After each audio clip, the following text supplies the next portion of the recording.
Never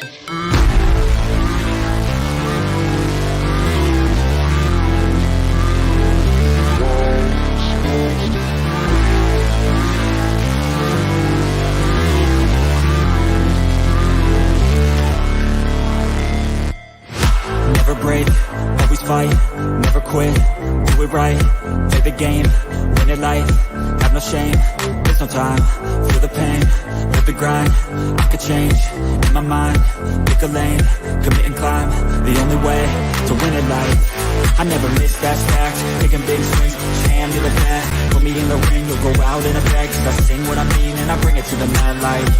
Ain't got time to kill, I got time to feel, I took the red pill, I know life's short so I wanna live real, but how's it supposed to feel?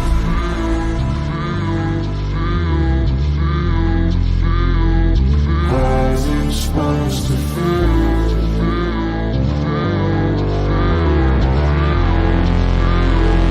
How's it supposed to feel?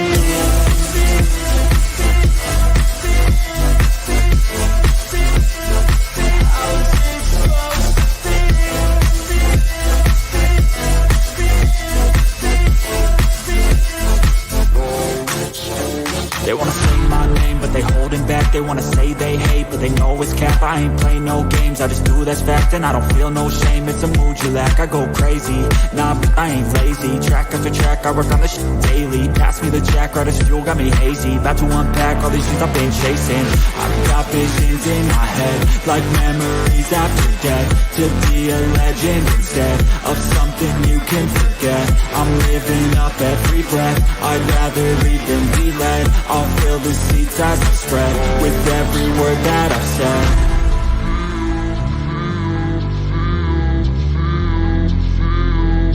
How's it supposed to feel?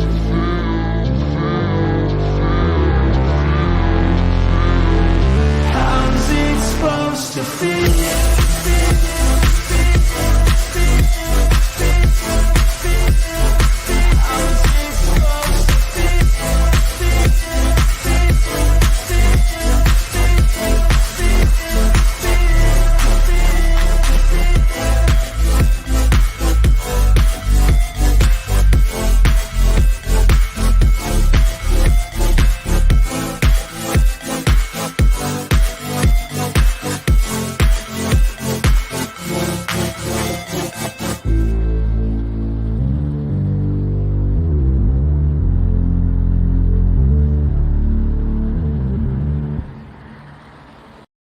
Greetings, ladies and gentlemen, boys and girls, children of all ages. Welcome to Late Night Culture. It is November 13th.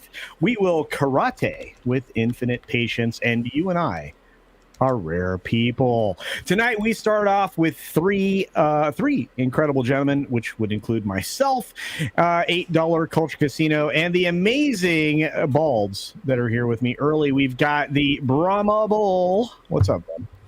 Not much. How's it going? Not a whole lot. And of course, the incredible, dynamic, everywhere published human being known as Society Reviews. How are you, Jacob? I'm doing all right. I'm doing a lot better than anyone who invested in FTX over the last few months. So, I mean, yeah. Coming in hot. That's gotta hurt. Let me tell you right now, FTX, talk about going from $16 billion to $1. Goose egg. No, actually, if you could include all his debt, I think his net worth is somewhere about negative 500 million at the moment. So yeah. And if you is he in Argentina yet? I don't know, but if you don't know who we are talking about, we're talking about the biggest contributor to one side of the political scale over the course of the last few years. A founder of a cryptocurrency exchange, Bankman-Fried? That's his name. Bankman-Fried. Fried Bank is basically all I can think of right now, and he's got none of it. But that's what we're going to talk about today. I did not get invested in FTX. I didn't use them as an exchange. But look, we have a lovely lady that's going to be joining us this evening, or I thought we were. No, bait and switch. It's Tom from Midnight. Well, I've already been gender swapped enough. All right. Well, look, we add another bald to the panel. That's why I have so much hair, ladies and gentlemen. And I just want to say thank you all for being here. Tom, do you have anything to say for yourself? Kumquat. Excellent. That's a great way to come out of the gate swinging, my friend. Let's start by saying hello to the chat because we got incredible humans that are hanging out with us early and often. We've got Matt G in the house. There's Cosmic Squirrel Liger fan. We've got Floral from Under a Rock. Ladies and gentlemen, you need to check out Floral's channel. Floral is amazing. Floral is the comedic relief for many of the trailers you see prior to my show. Please check out the channel. It's amazeballs. We've got Apollonie's Minion here. Greetings, dear. And of course, the lovely Mrs. Flu. The puppets greatly appreciate the support for not only Floral, but of course, our buddy Snowdub Music and Entertainment, otherwise known as Snowdub Live. You might know him as Jolly or any of the other characters that you find lovely at late night, usually saying bad words and doing bad deeds. We've got deleted scenes in the house. We've got Jin Wong, who's an incredibly talented artist. In fact, courtesy of him, we're going to have a bunch of new merch. Thank you for that, Jin Wong. Andrew 46 and 2, Dr. Dragon, Valiant Renegade. It says, still not live yet. I'm live now. What about you? Let's see. Who else is in the house? We got OC Dobbins hanging out with us. Keely Chow says, Roll Tide. DS Ford is here. Here. Yeah, we got Tim Hayes here. Sean Eastep is here. Darius Moonchausen drops us a box of popcorn. Thank you, my friend. I appreciate it. Darcipio is here. We got Vertical Horizons here. KRNet82 is here. We got a mead raid. Tom, did you raid us? I put your thing on the thingy with my thingy like a docking. I docked our streams. That doesn't sound good. It doesn't. Raid. Okay, well, we got Sean Eastep here. It kills bugs dead. It does, actually. You know, those are great commercials, if you're old enough to remember what commercials were. We got Shrap 3D here, Morgan King, Mr. Tickle Trunk, Mecha J. Everybody was enjoying the music, like Aurora Uplinks, and I love that tune. You know, we got, what is this, a rave? Yes, Joey, it's called Nefex, which is a great creator here. Offers music for free to YouTubers in addition to making just amazing stuff. Mike Likes Tacos is here, a member for a very long time, Commander Ed Striker of Shadow, and of course, Brett Cohen. Now, ladies and gentlemen, I would like to introduce you to Six. We have female representation, at least somebody else with some hair. How are you doing tonight, Yay. Six? Good. I have hair on top of my head. And it's not a weave like somebody else we know. Exactly. 1000% fake. I like how we had clarification about where the hair was located. Now everybody's mind is represent, wondering. Y'all. We even got more diversity in the bald side. Yep. Okay. True. My cat's Shit, bald. now we got a woman over there, though. How do we compete with that? I don't know. We're gonna lose. Put on a wig, Tom. We got. Fuck. He has so many wigs. Oh, it's just the intro of the show, right? We've got USS Cushing. Cure the cyberpunk vibes. I'm trying. In fact, I've got to get the gaming stream going this week. I'll be doing some more Cyberpunk 2077 over on the gaming channel. You guys play that game yet? No? I've done the intro, basically. What did game? you think? I still have a PS3, so that would be no. I don't have a button for that. Is it that's not the right button? I don't know. Anyway, okay. I did change my hat. Of course, I changed my hat. I'm not Quarter Black Garrett at all, but I have his hat. Not his hat. I have a hat. His merch. Nope. Straight up stole it from him. It's ours now. No, you could buy this. Petition. Randall Orser is here. We got just great humans. Guys, we've got stuff to talk about. Hey, Tom, we're gonna start here for you. You want to start in a place I know you're interested in. You know that film Rocky with that guy Sylvester Stallone? Cool. Great talk. Yeah. Do you know who that was actually based on, Tom? Hey, yo, it was Chuck Wepner. That's right. And guess what, ladies and gentlemen? He's finally getting his own. He's getting his own statue in New Jersey hometown. That's right. The inspiration for the Rocky films. Chuck Wepner is actually getting his own statue at last. At last. It's pretty cool. Yeah, I think it's really cool. I mean, it's going to be in Bayonne, New Jersey. And he actually fought Muhammad Ali and a lot of other incredible champions. He actually he's got a storied history, and he actually was. I don't know. He was influential, to say the least. Rocky would not exist without Chuck Wepner, in my opinion. And Rocky's one of my favorite films. I think it's one of Tom's favorite films. Tom, anything you want to say on this Wepner development? Cool. Great. Well, No, go ahead, man. I'm just kidding. I'm teasing. Well, like, clearly the Muhammad Ali fight was the inspiration for the whole thing with Rocky. But yeah, I mean, a part of him has never really been honored probably properly. But I think if I remember right, Sly compensated him pretty well, if I'm not mistaken. Yeah, and I think it's pretty cool. To be honest with you, and Darcip has it right. Wepner was the Bleeder. That was his nickname, the Bayonne Bleeder.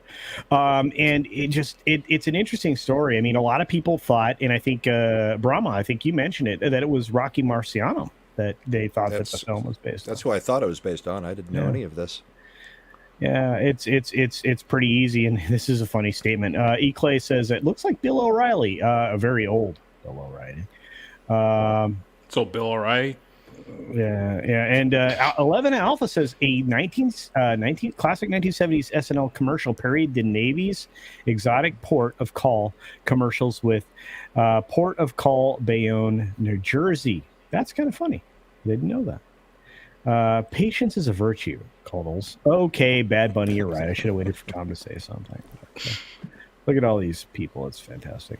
Yeah, I am definitely 3/4 honky. Thank you, Commander Striker. That's why the Bills. That's why the Bills got a curve in it.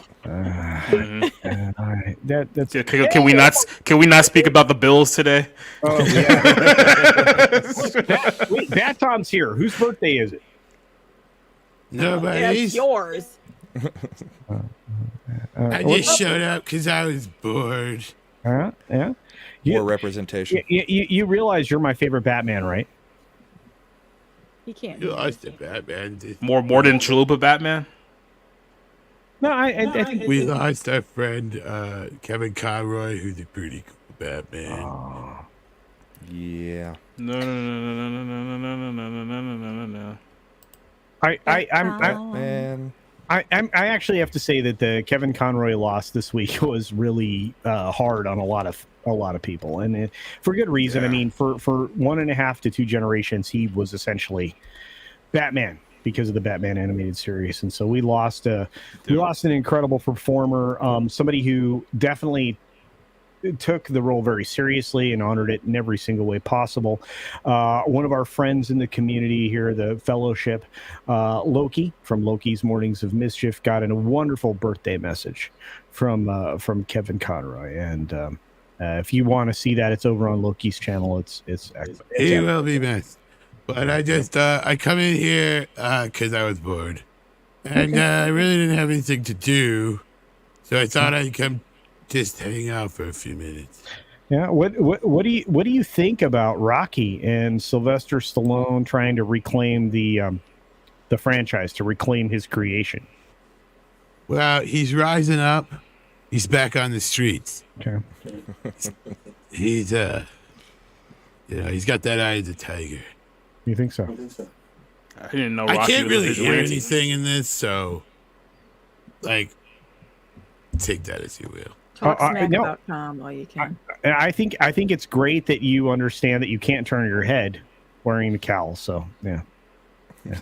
So the ears are just aesthetics. I think the cowl is just an aesthetic, but yeah, Eye of the Bat, excellent, very good. Yeah, wow. Tom is truly the Batman of our generation. I think he's the Batman. He's not the Batman we deserve. He's the Batman we need. No, he's definitely the Batman we deserve right now. I'm like Batman if you ordered me on Wish.com. Oh shit! Overstock.com. Yeah. Bad Money says Sylvester ain't a young man either. Oh no, he is not. Hey, wait. Sean Estep says drill ear holes, Tom. Do it. Oh yeah, that's probably a good idea, Sean. Not while you're Can't you wearing just it, put though. your headphones on? Turn them up. Oh shit! Not on. Oh no, not live. No, no, you don't put scissors in your ear. What are you doing? Well, how would I know where the hole is? Do you have? Look, Bat Tom, do you have shark repellent? Yes, right here. Okay. Right there. Okay. Yeah. I think we've got Culture's next DIY. My shark repellent is How just to drill holes in a coil. Tom, are you the cow. dank? Are you the dank knight, Bat Tom? That's what I thought. I'm the dankest. Let me see if I can hear this. Oh, poke some Apple EarPods in them. There you go, Joey. There you go. There we go. That works. It's still kind of muffled, but I can kind of hear it. Those were bat scissors, I believe. So Yes, they're the best. okay. I saw those scissors last night. Tom was showing me how lesbians scissor. That guy's a real creep. Hey-oh. All right. Well, you know what? In the interest of maximizing the performance value of Bat Tom, I'm going to do this. Oh wait, that's not what I meant to do. There he is. That was rude as fuck, dude. That's what I meant to do. All right, you get to ask me one question, then I gotta go. Okay. One question. Okay. Hey, Yeah, Valiant, give him a question. Valiant, give Bat Tom a question. Well, Quickly. boxers or briefs? I wear them on the outside of my goddamn shorts. I thought that was Superman. Obviously, it's briefs. You could have said I like boxer the tiny briefs. blackies. Black. That's what she Or said. blue. I do wear blue once in a while. Oh man. Hey Valiant, how you doing, buddy?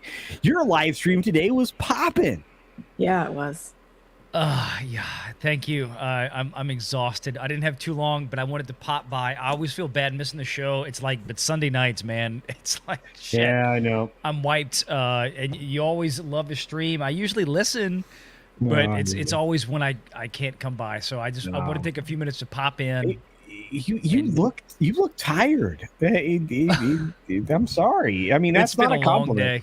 No, it's not. Yeah. It's been a long day. Could it be that it's almost midnight?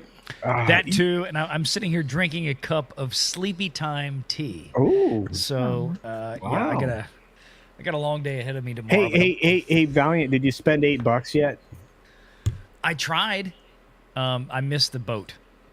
It's all right. It'll be back. The boat's going to circle back for you. Oh, it will. I mean, look, I get it. He opened it up, and then it was like, oh shit! All these scam accounts were coming in trying to bootleg legitimate accounts by paying $8. I get it. It's like, okay, we're figuring this out. It's almost as if we forgot that the whole point of the check mark was to validate accounts, so we knew the real accounts versus the fake accounts, and then people just slowly turned it into like a little social club that only the elites were allowed to be in, and we forgot the original point of the whole thing in the first place. Yep. And the fake account showed up with the $8 early, and they were like, "Oh no, we can't have that." So, That was an interesting beta test. It's only exactly. It's only been 2 weeks. Give them time, folks. Give them time. Hey, Hang on. I appreciated the $8 beta test because it really showed the true colors of the people who originally had those check marks. Yep. I kind of enjoyed the self-disclosure they all offered up, and I don't want regular people in my mentions. Yeah, I'm sure really. you don't. Because again, I mean, you want to stay in your bubble, and that's all that indicated to me. It was that everybody who overreacted to it, which would include, I don't know, Mark Cuban, AOC, a whole lot of humans. Don't tell me that you don't think you're better than everybody else when you're trying to avoid everybody else. Yeah. Yeah. Really. So, hey, by the way, you and Pro have been killing it lately. I'm gonna say so in a video I'm releasing tomorrow. So well done. Love what you're doing, brother. Thank you. Guys, you have no idea. It's great to hear more people talking about the business side of entertainment from a less hyperbolic point of view. Let's put it that way. Yeah. We try to do things different. That's the bottom line. Pro's become a good friend, and we talk a lot outside of obviously even what we do on YouTube. And it's been a lot. I mean, that's why I got here, right? I mean, I came on to have fun, talk about stuff I like, talk about things in a manner that I'm at least professionally familiar with from a money side, and just make friends and have fun. I mean, that's it. I mean, there's a lot of drama on YouTube. I get it. And there's a lot of channels out there that do a lot of social commentary, which are great. We need less drama and more drama mean. Yeah, exactly. I didn't want to move into that space. I wanted to do things different, but it's been fun. And, thank you to Culture for being one of the first friends that I made on YouTube when I got in. It's been a big help, and I don't forget it. I wish I could be here more often. No, dude, don't to do this. But it's always never sweat that. We are in different time zones. Look, and you have more going on in your life. This man is super busy. He's a family man first and foremost, which is your job one, and everything else is secondary, whether it be the thing that pays the bills or the hobby that you like to do. And that's and YouTube's a hobby. I'm up now. I'm actually I want to get in bed. I am waiting probably for the next 20 minutes. I'm waiting for my 15-year-old to get home from the movies. She went with her boyfriend tonight and his family. Great family. They went to go see Wakanda Forever. So okay, so she went with the boyfriend and his family. His family, yeah. Okay, all right, okay, Ooh, okay. Yeah, mom and dad and everything. Yeah. Okay, me, I'm like no. Group date. No, yeah, exactly. No, I would never. No, I mean she's not at the age. She can't drive herself yet. My Mrs. Renegade had a performance today at the music school. I had to run tech for that while I was planning the show this morning. As soon as I got home after the show, I had to run my show, and then the kids were going out. It's just everybody's ping-ponging around, so I got to try to get some sleep. I couldn't stay long. I wish I could, but have a great show. No, thank you see you guys. Dude, I appreciate you stopping by and any time, man. Hopefully you don't feel like I shamed you here because you're always welcome. No. Okay, no, right. I knew you were messing around. That's why I DM'd you back. I'm like, because I even said something. Wait, I think I even said something during my stream about you or something. The show. I was like, you're fine, brother. You're fine. Oh yeah, that was the first thing I said when I opened the show. I had my mic off, and Mexican Iron Man had to jump in. I had like 600 people watching me, talking, nothing coming out. And Mike comes in, he's like, your mic's off. I'm like, and I cut the mic, and I went, fuck, I cultured it.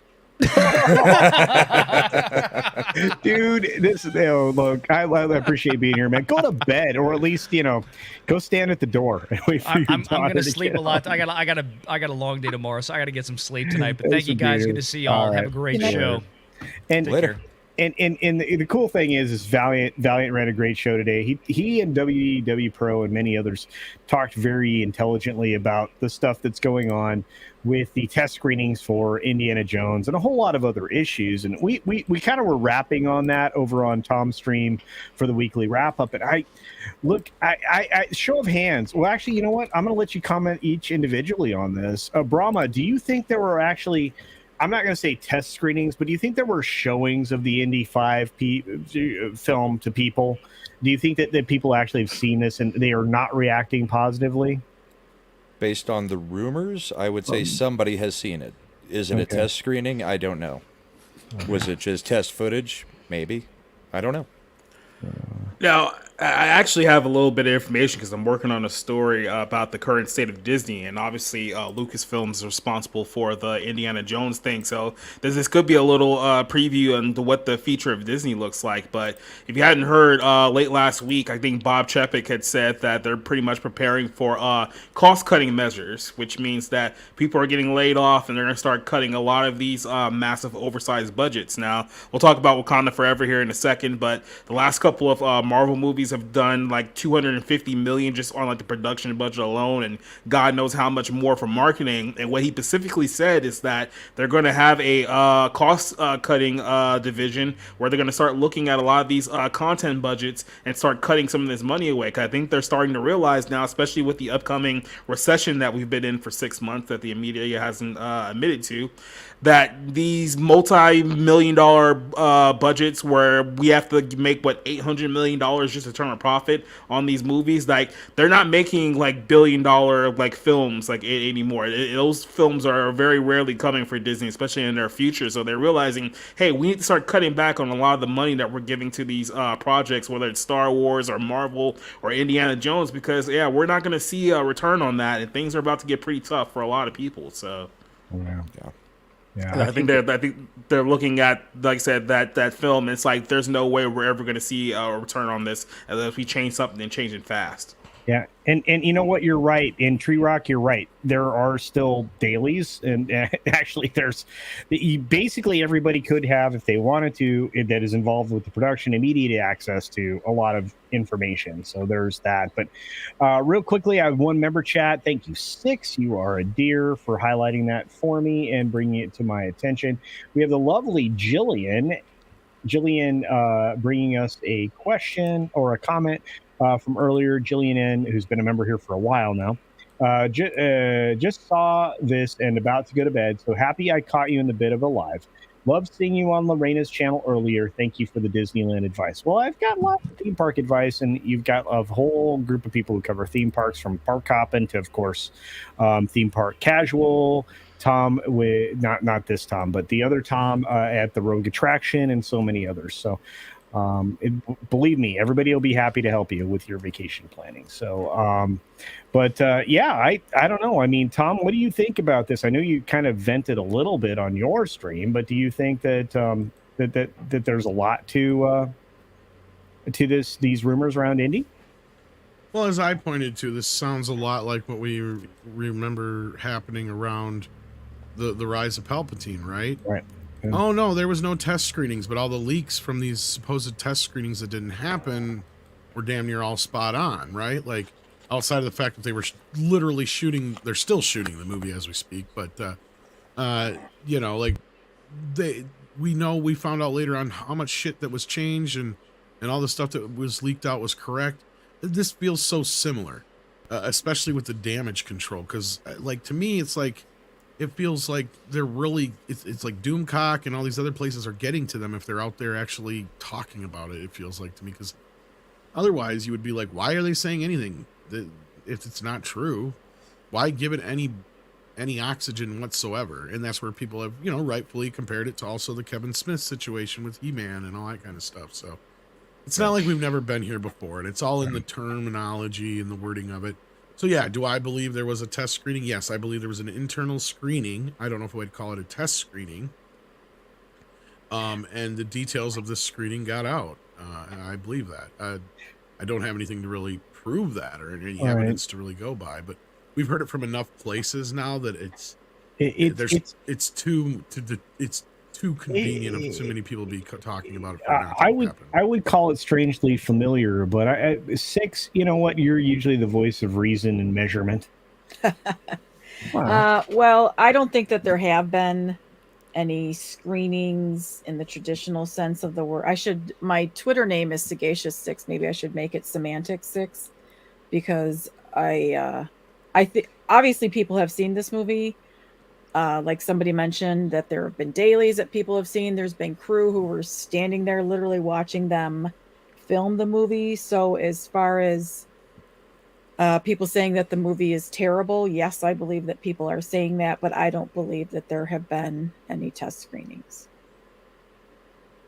Okay. This is weird because I'm thinking to myself too, like, it just hit me. Remember the whole story with like Blade and how they're looking for, I guess the director backed out because there's a whole mess going on behind the scenes with that film too. Yeah, like it's really, really bad. I'm just thinking to myself now, it's like there has to be some kind of reckoning going on like behind the scenes here, because I think that the idea that they can just coast on their name like they have been doing for so many years. Like the reality is coming that well's going to dry up very, very quickly here, and there has to be like something going on behind the scenes, because a lot of these projects you're starting to just hear more and more now. It's like, oh, this one tested horribly with fans, and then you hear another story saying that, oh well, now they're going to do a rewrite, and like this movie's being pushed back, and there's a lot of turmoil going behind the scenes that if people weren't trying to get like premieres to like the next MCU film, they'd probably be reporting on a lot of stuff going on with this company right now. But yeah, it doesn't sound like they're in a good position,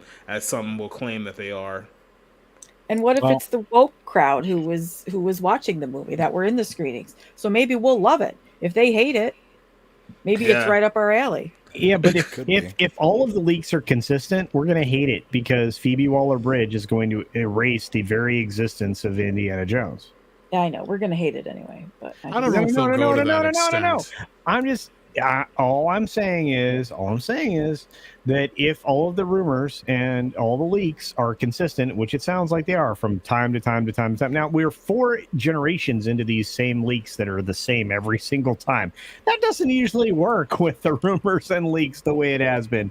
And the people that have been leaking have been fairly consistent.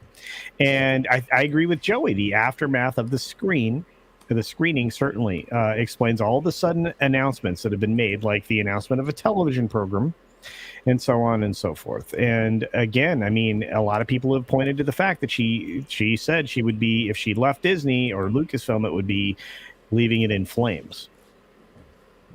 That's a quote. Yeah. I mean, and that's the other thing, too. It's like with all these Disney projects, especially Lucasfilm and Marvel, there seems to be a mandate coming from the top where we're going to replace all your beloved male heroes with female counterparts that are supposed to be viewed in the same light as the male counterparts. And it's not exactly going over very well, but that's not going to stop any of the women in charge who are pushing this from doubling down on their agenda. So it feels like we're at a crossroads here where something's going to break sooner rather than later. Yeah, and I think a lot of us on the panel, and Six, I appreciate your perspective, because there's a decent chance everybody's wrong here, and I will accept that, because I never want to be full of hyperbole, and I don't want to convey the wrong sentiment about anything. Mm-hmm. But Brett Cohen here from Australia for 5 Australian didgeridoo dollars. Ooh, I was going to get me in trouble. Anyway, for Indy 5 is a colostomy bag waiting to break. For Crack the Seal, I agree with that. Oh man, that Crystal Skull was terrible. If the parent company of late don't make you doubt, I think it's doubt. Yeah, doubt it. You need a lobotomy. Well, strong words, but I don't think they're inaccurate at this point. And wow. All I think of when I hear Indiana Jones being done again is the South Park episode after the last Indiana Jones movie. Wow. Hey, but at least it's not Lucas and Spielberg anymore. Now it's just a different group doing the... Yeah, now it's just Mickey Mouse doing it. Yeah. Well, Floral's going to slide out with his Canadian $2 saying, lull me to sleep, kids. I'm off to Dream World. Well, thanks for being here, Floral. Please do check out Floral from Under Rock. He gives you all the fun trailers at the beginning of these shows.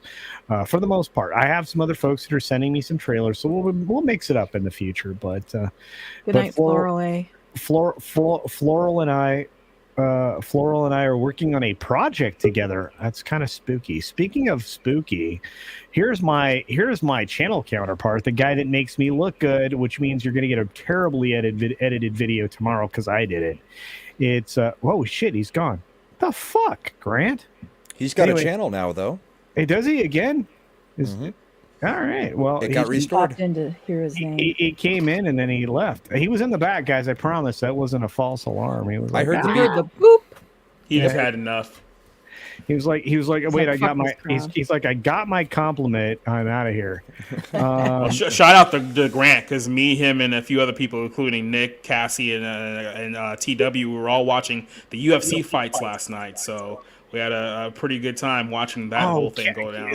So I wish I could have popped in, because it sounds like you guys were having fun. Speaking of which, having fun. Grant, thanks for being here. I just said a lot of complimentary things, and then you bailed on us. What the hell? No, it just said I was removed by host. I didn't remove you. I love you. Oh. You get a message when you're removed? Yeah. I didn't. I tried to. I hit that. I had to wait another 30 seconds to come back in. It said so. That's a lie. That's a lie. That's a lie. Culture's That's a lie. boomeranging up lie, again. lie. I didn't boomer shit. Anyway, thanks for being here, Mr. Grant Gregory. I love you long time. Do you have a channel now? Yeah, I got it back about half an hour ago. Oh, thank God. Okay, so I have to turn you back on. Yeah, I have to start my monetization back from 0 again. That's messed up. So, What? Yeah, Just on the view hours? on everything. Even though I already have enough subs, I've still got to get another 1,000. So so you got to go through like another 1,000 and get another I gotta go 4,000 through, hours. yeah. Yeah, okay. Yeah, that kind of sucks. Whoa. Ladies and gentlemen, after what you just heard, check out Mr. Grant Gregory if you're not already subscribed to his channel. It was thefted away from him, turned into a Binance crypto banana sausage plate that was promptly deleted and then brought back. So please help him out because I love him long time. Yeah. I mean, look at it this way, Grant. You're still doing better than anyone who invested in FTX over the last couple months. well, about that, I have a really interesting opportunity coming right up now. If you use the code, never mind. Wow, I was going to let you promote the fake Binance account that stole your stuff, dude. Anyway, thanks. I was gonna shield for FTX because they can just pull money out of the air. Well, they did. Yeah, actually. they're pulling your money out of the accounts. Well, we got to be careful with that here on the channel, but I do appreciate you being back, Grant, and mostly because it actually makes everybody on this panel bald in some places, other than me and Six. Well, wait, I got to take that back. So I'm Yes, you bald. do. I'm not bald in any way. So there you are. Knock on wood.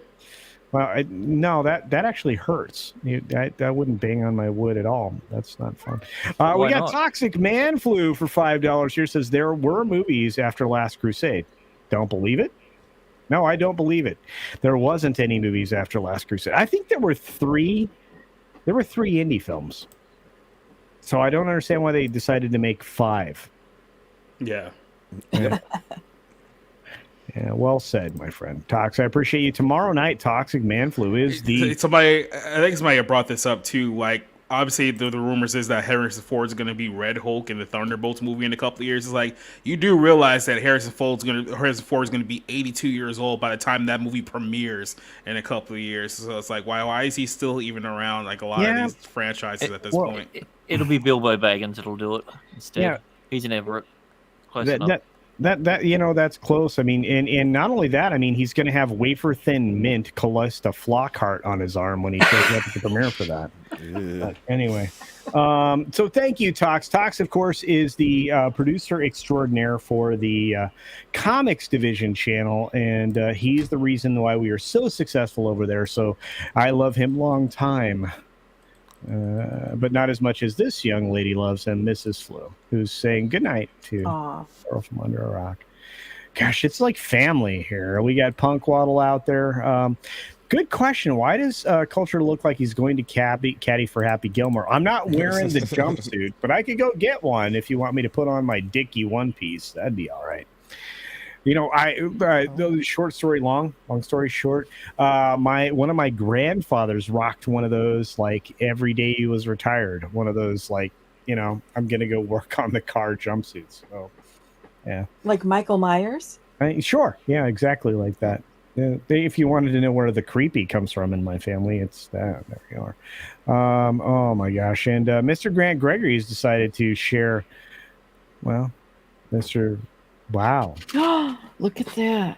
Yeah, I decided to invest into a little CC doll instead.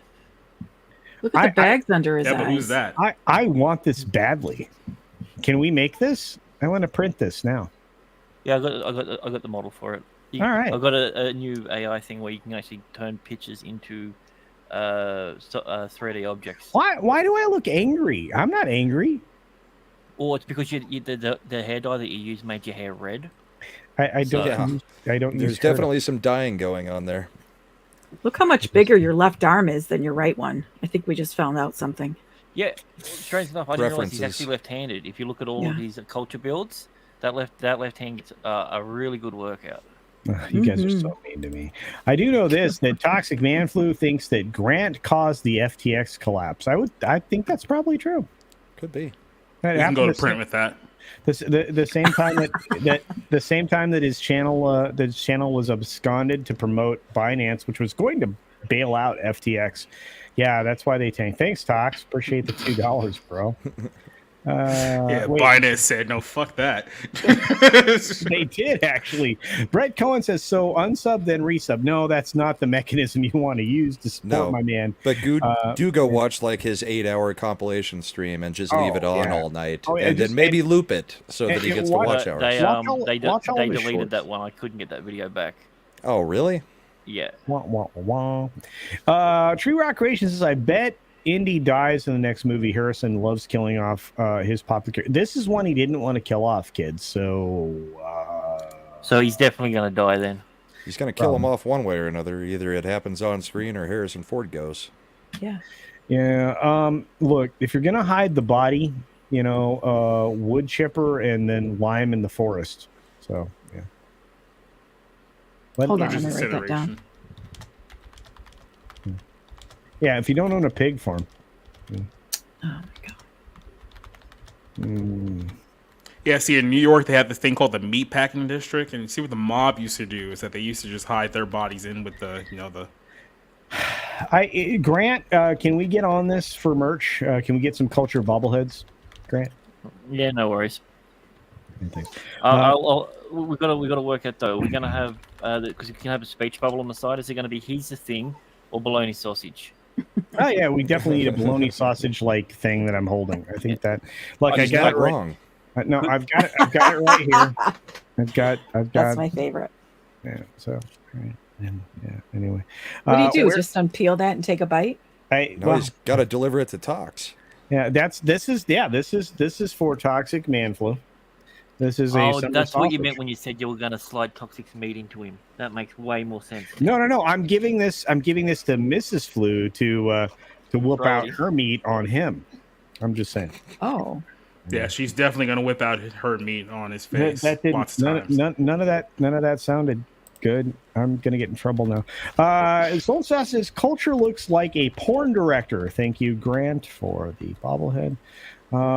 Hey, Toxic Culture, owe me DMs. I do. I owe you. Actually, I really do owe you a DM.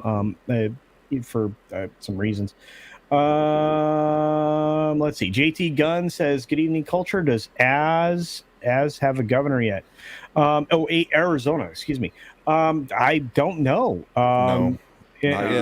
Apparently, you need a week to count 400,000 votes. Nevada. Things work. I think Nevada made a governor. Somehow Nevada called the Senate race.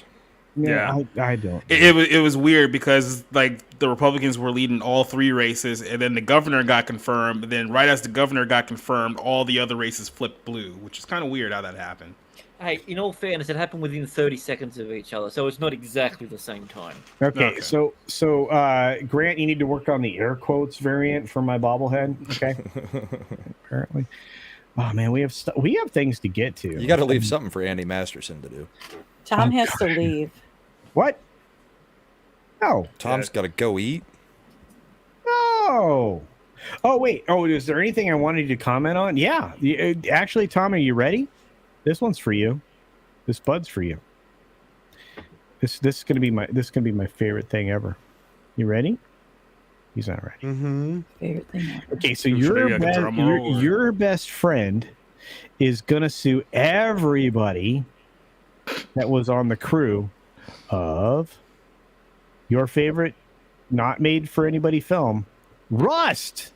Why are you getting me involved in this shit, motherfucker?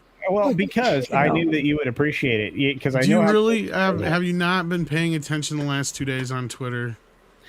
The lawsuit makes sense. This is your pal. This is your buddy right here, Alex. Why are you even saying it like that? I hate you, motherfucker. Was I not supposed to tell everybody that? No, he's not my buddy and my pal. The fuck? Anyway, so Alec Baldwin's going to sue Rust Crew for negligence. Because he shot somebody. Actor wants to clear his name. Well, he cleared the chamber of a gun after fatal set shooting. Says incident cost him roles. I think it cost him more than that. Like a lot of money. Like a clear conscience. Yeah. He cleared somebody's soul off of this planet. Ooh, rough. I hope everybody just gets their depositions and says, yeah, the producer told us what to do. Yeah, he is a producer. Yeah, right? Exactly. Man, okay, so I'm probably going to hell after all my commentary there. But Tom. And then you do this without script here to help me with this? Well, the script already laid it out really, really well. Well, that's the thing. Twitter. Script doctors already talked about it. Yeah. I talked to a couple people. I'm not sure they want their names to be put out there. I will just say this. They've worked on Halloween movies, Scream movies, stuff like that, including, I think, some of the sequels to The Crow. Look, this has nothing to do with my feelings for Alec Baldwin, and that's the thing people need to remember right off the top of the bat. This is more like the Crow situation than anything else we can talk about. I know a lot of people want to jump on this thing of he should go to jail. It's not going to happen. It's not going to happen. The only people that are really possibly might get in any trouble would be the first AD and the armorist, because that's where the fault of this all kind of lies in. And I get it. He's the one who had the gun in his hands. That's besides the point, unfortunately. Because what you have here is you have a situation where you have a licensed specialist who is responsible for this very fucking thing. So the problem you have there is it doesn't matter who fucking hired him, right? It's like if you're somebody who does construction, right? And I'm not trying to compare this or diminutize somebody's life, unfortunately. So that's the thing, is I've dealt with a lot of people with a lot of very emotional and passionate responses, and I agree with most of them. That's the problem. The problem what you have here is a situation where it's like, it's no different than if you're like a company who builds houses and you hire somebody to pave your driveway. If they do a shitty job, it's not your fault, it's their fault. So you sue them, right? Now, do I think Alex should be doing this? Fuck no, this is stupid. As I've said from the fucking start, the smartest thing he could have ever done was to keep his goddamn mouth shut, stay out of the fucking limelight, don't say or do anything until all of this shit has been decided and they actually put out there in the public what happened. Because unfortunately, this is going to take a long time, and we may not even know what all happened ever. We're just starting to learn over the last few years what exactly happened on the set of The Crow. And for those who may not know what happened there, is you had a situation where an actor shot a gun at Brandon Lee like they were directed to do.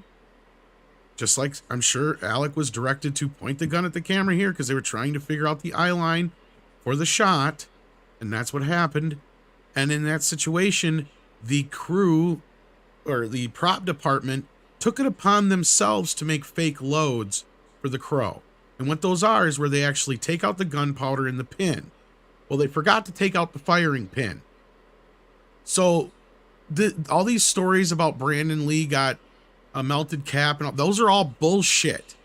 That is not what happened. He got shot with an actual fucking bullet, just like what happened here. And what the situation was there was they did not take the firing pin out. So it still went off. And Brandon was close enough that it did that much damage. Now, what happened here, we have a situation where we've heard that the armorist wasn't allowed on the set because of COVID restrictions. Right there's a problem. Because the armorist, from what we've been told by everybody who's ever talked about this shit, same thing with prop knives and any other weapons are treated it's a big deal, right? Like they don't allow anybody to touch them. They're not allowed to mess with them. The armorist is the only one who's technically allowed to open up the weapon and do anything with it. Because once an actor does anything with it, then it can be considered tampering. Like, or anybody else touches it. Like this other individual I talked to, they handled all the knives for both Halloween and Scream, for instance, like I said. And everybody's always like, well, I want to play with the retractable knife. And he's like, get the fuck away from it. Because if something goes wrong and this fucker doesn't retract right, I'm responsible. So if something goes wrong, I don't want anybody else involved with it. That's the kind of thing. And that's where this all kind of lies on that situation. We've also heard stories that her and a few buddies were off target practicing with those very weapons, and that's possibly how some real ammunition got mixed in. So that's another problem here. And I know it's a very sad situation that somebody lost their lives, and a lot of people hate Alec Baldwin. I don't like him any more than the next guy. But in this situation, sadly, the big fault lies on the armorist and the first AD, especially if it's true. If the first AD did not allow the armorist on the set as she was supposed to be, and then the fault lies on her for not standing up and saying, no, I have to fucking be there. That means somebody else has to come out. So I go, because this gun does not leave my sight. That's the thing, is they're not supposed to leave their sight. They have these carts that are locked up. They literally have padlocks and all this other shit on them, from what I've been told. And inside there, they're the only ones who have these keys. So this whole thing is going to boil down to that. And that's the thing that a lot of people are overlooking. And what I've heard and researched about this armorist is that her dad is somebody who's been in the industry. She is a second generation. She's kind of questionable as far as her responsibility, as far as if she's been very responsible in the past.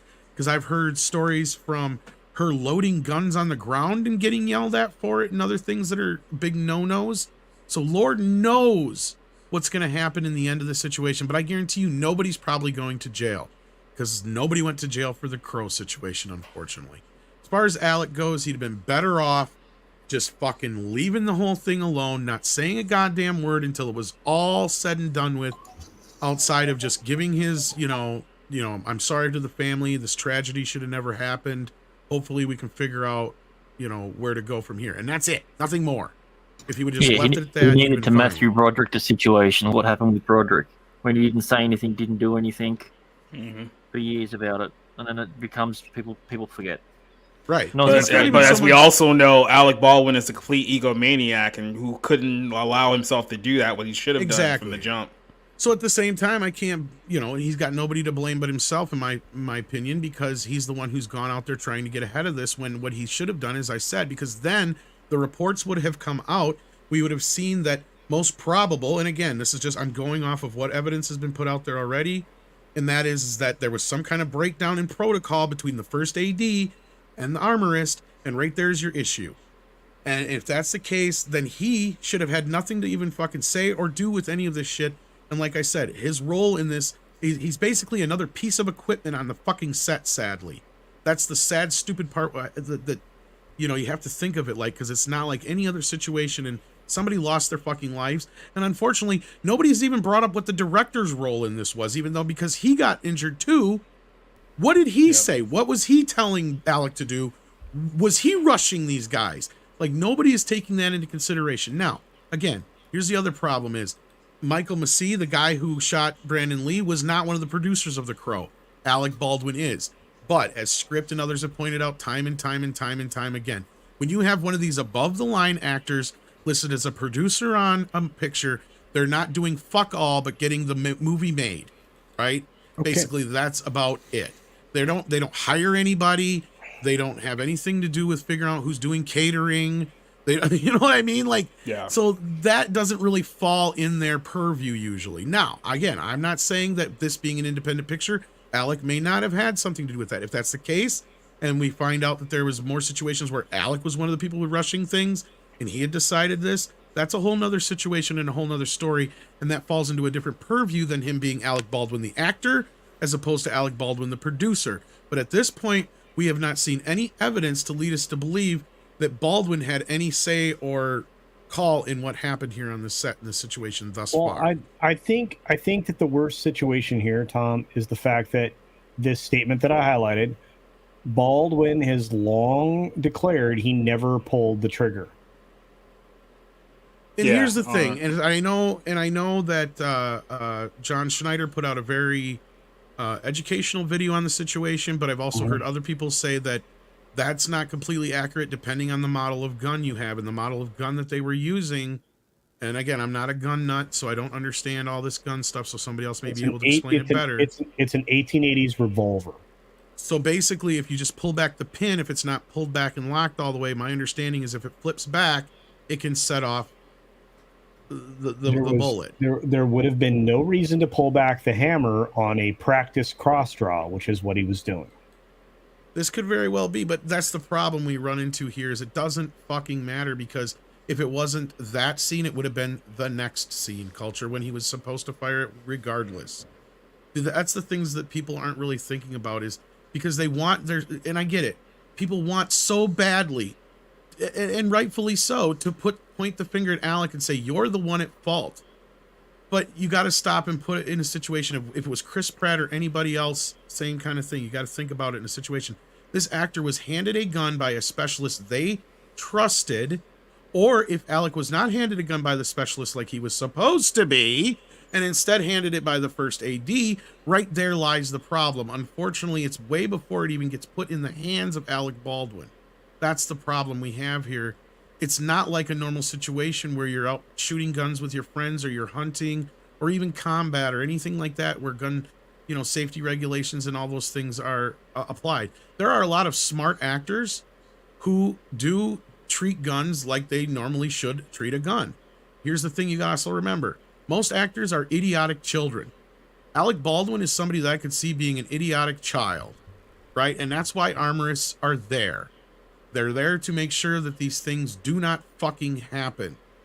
And we also have to remember that it has been since The Crow that we've not had a tragedy like this. So we cannot forget that, right? Like that is a big deal compared to the other stunts that we have all the time, every year. How many stunt people get killed or injured or crippled because of some stunt gone wrong that we don't even talk about or discuss? Well, actually, because they don't involve guns. I think we talk about them quite a lot. I mean, the Batwoman stunts, people that got hurt. We do to a point, but the normal public, it doesn't make mainstream like media. the type of attention that's being drawn to this.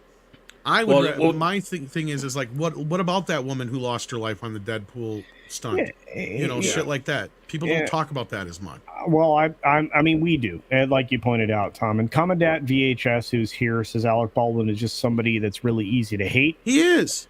He really is. And Mrs. Flu is on the same line that I am, because again, and Andrew, I get it. And this is what everybody's first thing to go to is, it doesn't matter, you check the gun. They are not fucking allowed to check the gun. How many times do we have to say this shit? They are not allowed to physically open up that gun without the armorist present. And only then, and then the armorist is supposed to take that weapon, open it up, show it to them, and then they can do it. Whatever they have to do from there on out. Those two people are the only two people who are supposed to handle that weapon. So technically, if Alec Baldwin had opened up that gun, he'd be in worse fucking trouble right now than had he not, because then they could sit there and go, and this is the reason I'm getting upset about this, is because I had about 500 fucking people come at me saying the same goddamn thing yesterday, and I agree with you. I 100% wholly agree with you. But that's just not how it fucking works on a goddamn film set. It isn't. The person who is responsible is the armorist. And I don't understand why people are overlooking that so much. So the solution is plain and fucking simple. So the solution for this is to no longer have firing pins and firearms on set. Well, there's several solutions they could try, but they're never going to do it, because you have a problem with... The reason I'm saying that, and Tom, and you know why, is because anytime I'm presented with a problem, the most important thing that I try to do is offer a solution. And you're right, there's 100 different solutions here. Right? You don't put a normally operating firearm on the set of anything. Right?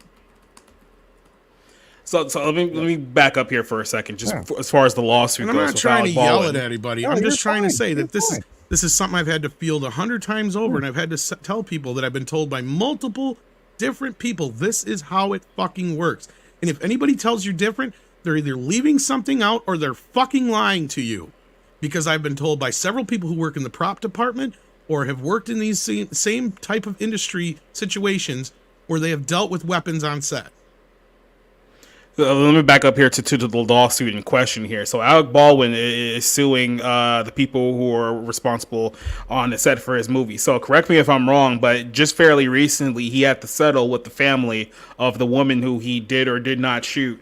So that was a pretty, I'm guessing that was a pretty large sum of money that he had to give up, given his responsibilities of the film itself, being the producer and being the guy presumably in charge of putting all this thing together.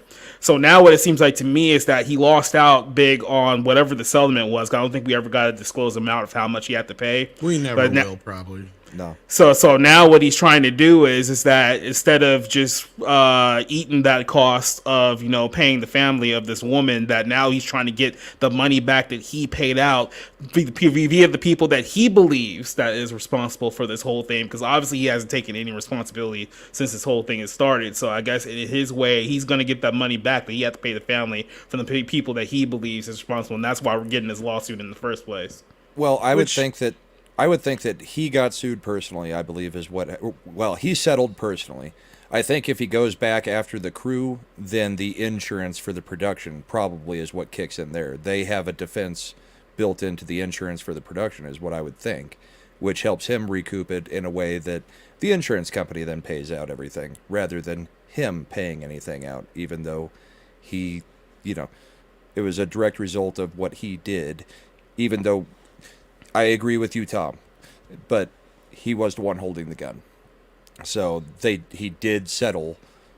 So, I mean, that is some responsibility taken to a degree, I guess. Did he settle for that, though, or did he settle because he's the producer of the film? That's what I would think. I thought it was a personal settlement with I don't know. I'd have to look. I think it was because he was the producer. Because I mean, if he was just an actor on this movie and had no other involvement with the film, we were talking about a completely different story here. It'd be like a Michael Massey situation, yeah. Exactly, yeah. And I think that's probably what happened. They sued him as a producer, and again, okay, yeah, no, I mean, look, whether or not there's culpability on any side. Well, because not only that, the investigator came out and said that had flat out nothing to do with their investigation or the actual. So I'm assuming that's why it had to do with him just being a producer.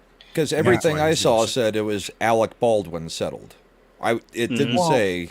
So I mean, ultimately, again, we know how things are reported versus what reality is. I always have a hard time with that. Because as far as I know, isn't the investigation still ongoing? Oh, no, the criminal charges.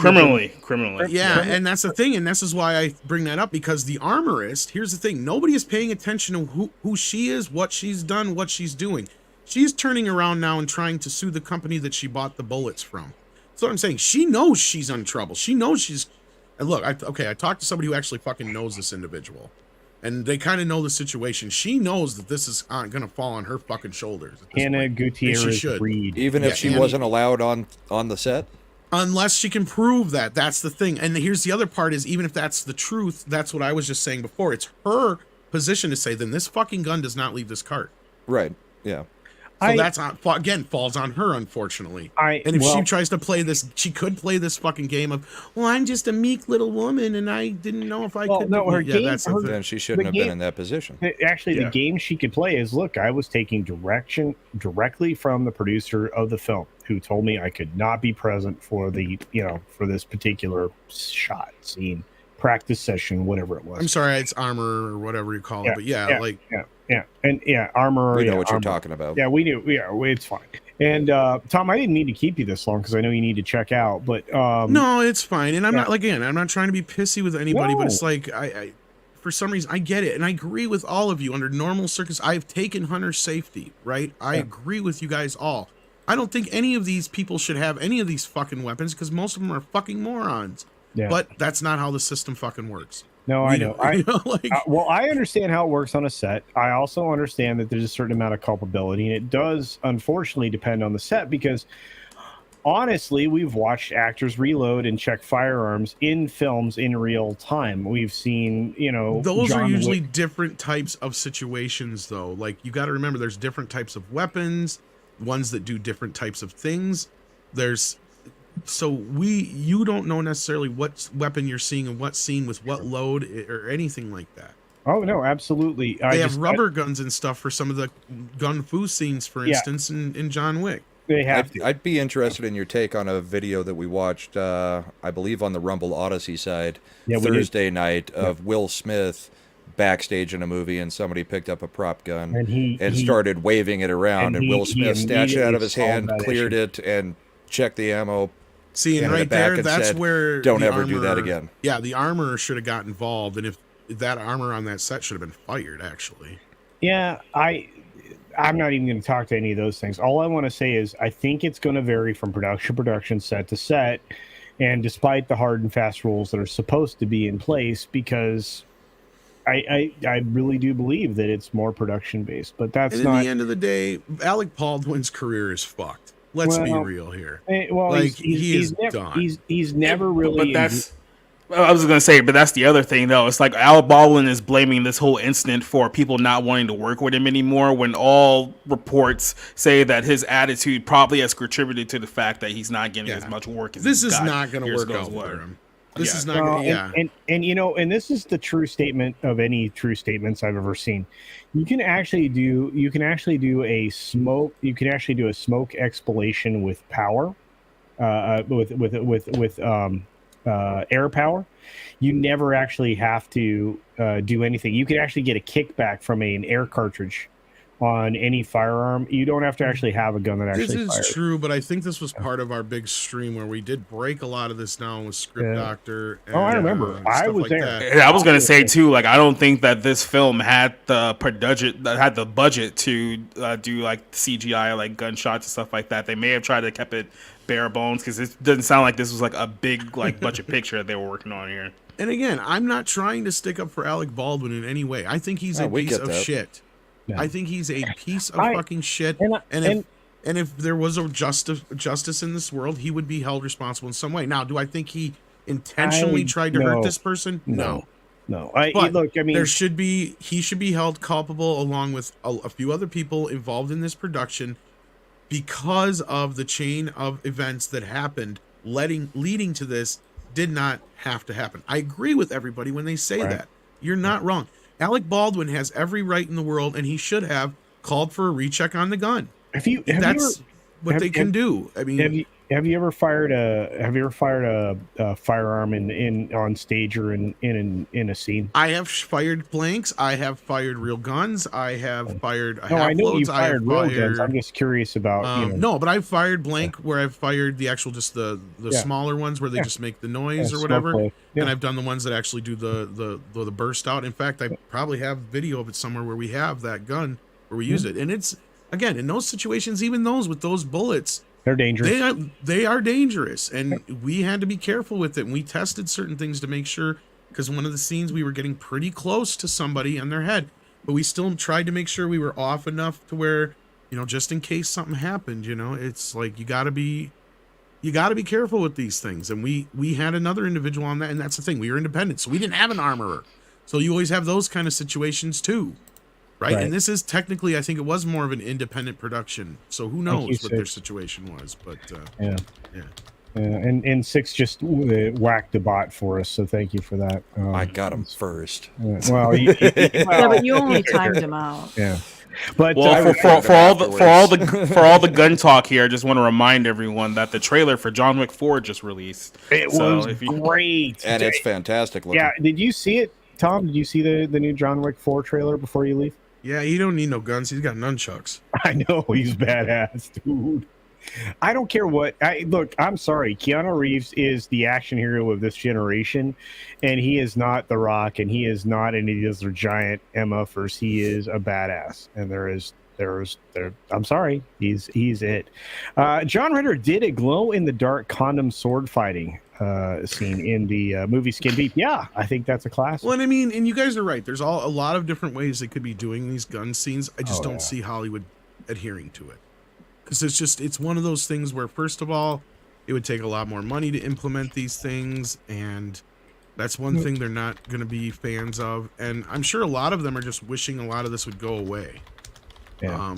So they could just get back to business. And I think that, moving forward, there will be more regulations, and that's what The Crow did, was it did create the situation to where up till this point, we luckily had nobody gotten hurt or killed, at least in the same way that Brandon Lee did until now. So, yeah, I mean, we got to always remember that as well. Like, as tragic of a situation as this is, it has been that long, nearly 30 years since we've had a situation like this.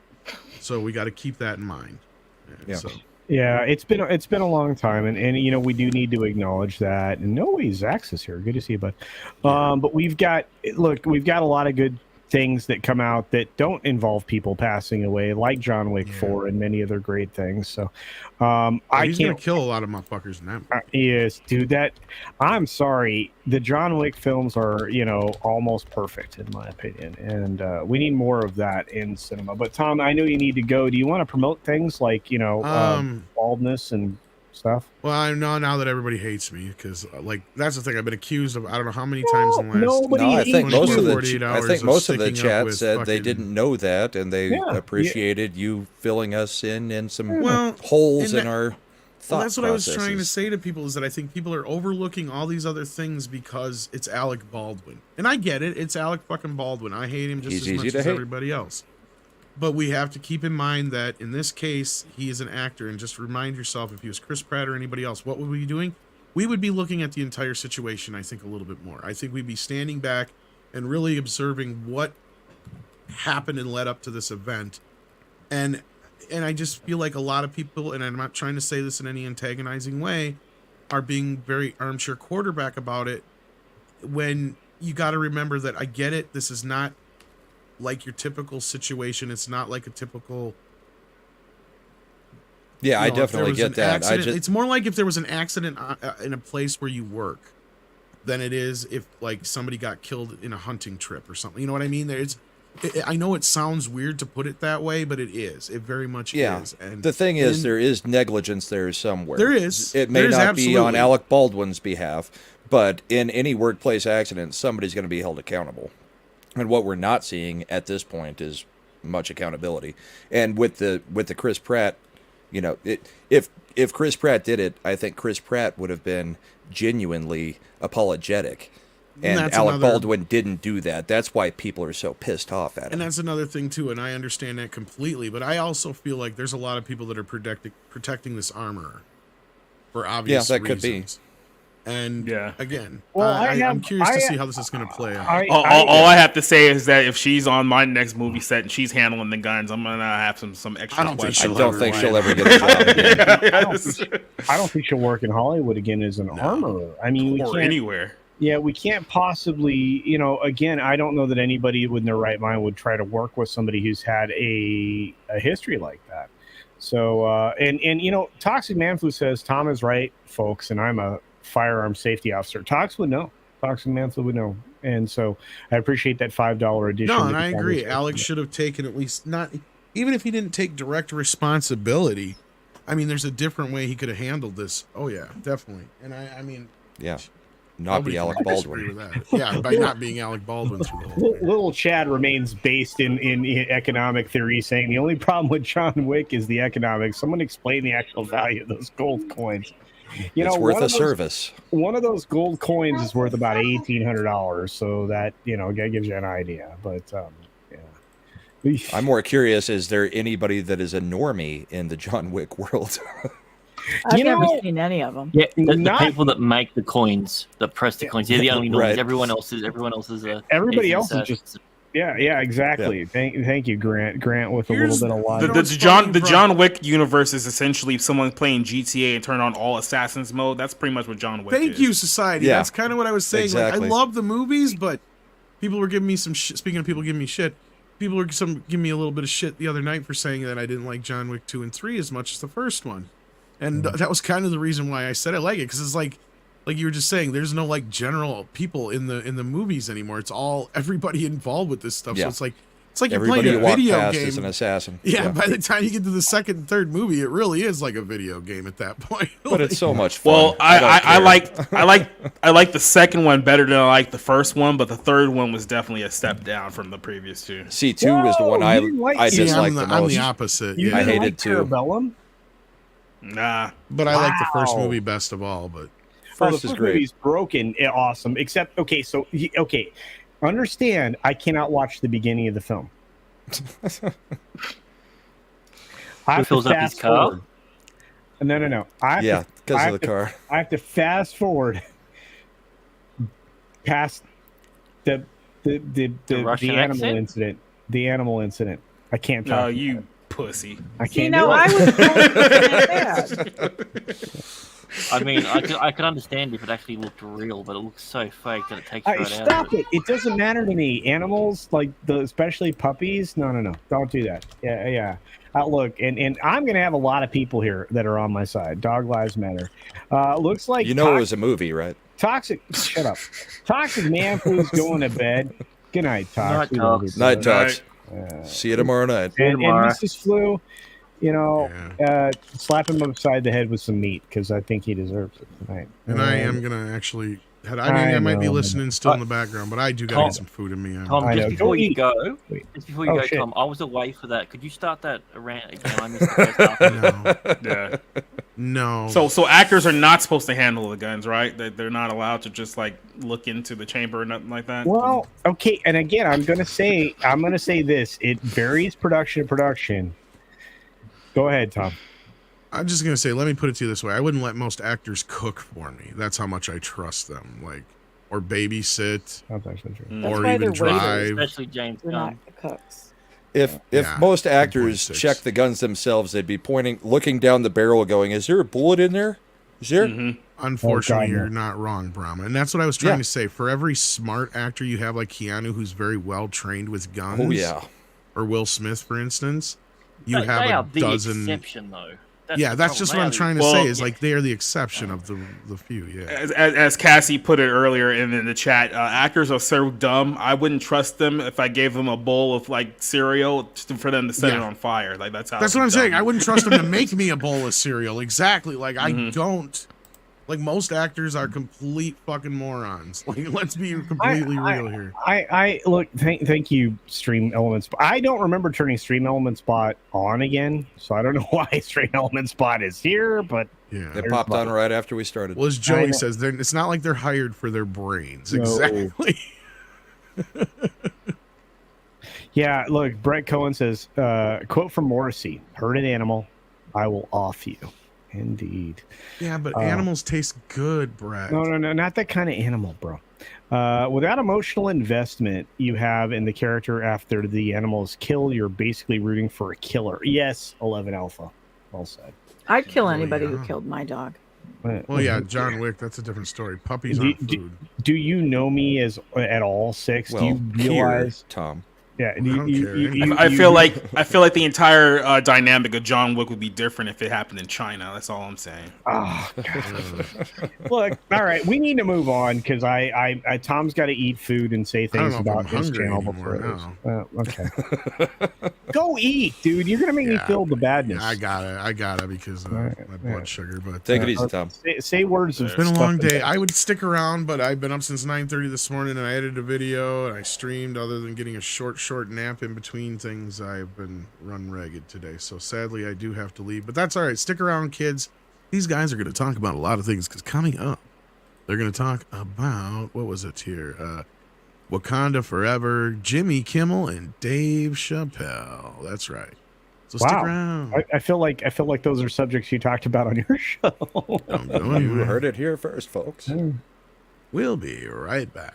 Thank you, Tom. Love you, man. I miss you desperately in the weirdest way. Later, Tom. Okay. Desperately seeking. Are you tired of not being able to get those shit stains out of your drawers? Oh my god. I know I am. And that's where he ends it. Clorox. You picked a perfect time to say that. The second part Are you really leaving, or were you just kidding? He's a lead tease. I can't punch you out. I'm not comics. Oh, you need something to punch me out with? I don't know how to do that. Wait, I don't know. Wait, I got something for you. You ready? Okay. Never gonna to give you up. Never gonna let you down. Never gonna run around. And first, you never gonna make you cry. Never gonna say goodbye. Never gonna tell a lie. Tell you. See, that worked. I rickrolled him right out of it. Oh, I feel better now. Tom. Quick, Tom everyone say bad things while he can't defend himself. I love Tom, like in the weirdest way. Oh, I thought you meant about culture. I was going to say, all right, let's go. So did I. Brett Cohen for $5 Australian says, you know what South Africans say? Don't poach the animals, grill them. That's exactly right. That's weird. delicious. Ooh, I got hungry all of a sudden. I don't know why. Pope Metallicus, what is up, Let's brother? talk For about 10 dog bucks says, food. this is a true lover of my channel. This is the best insomnia cure, says. I love you, bro. Thanks for being here and for the channel support, man. I appreciate it. All right.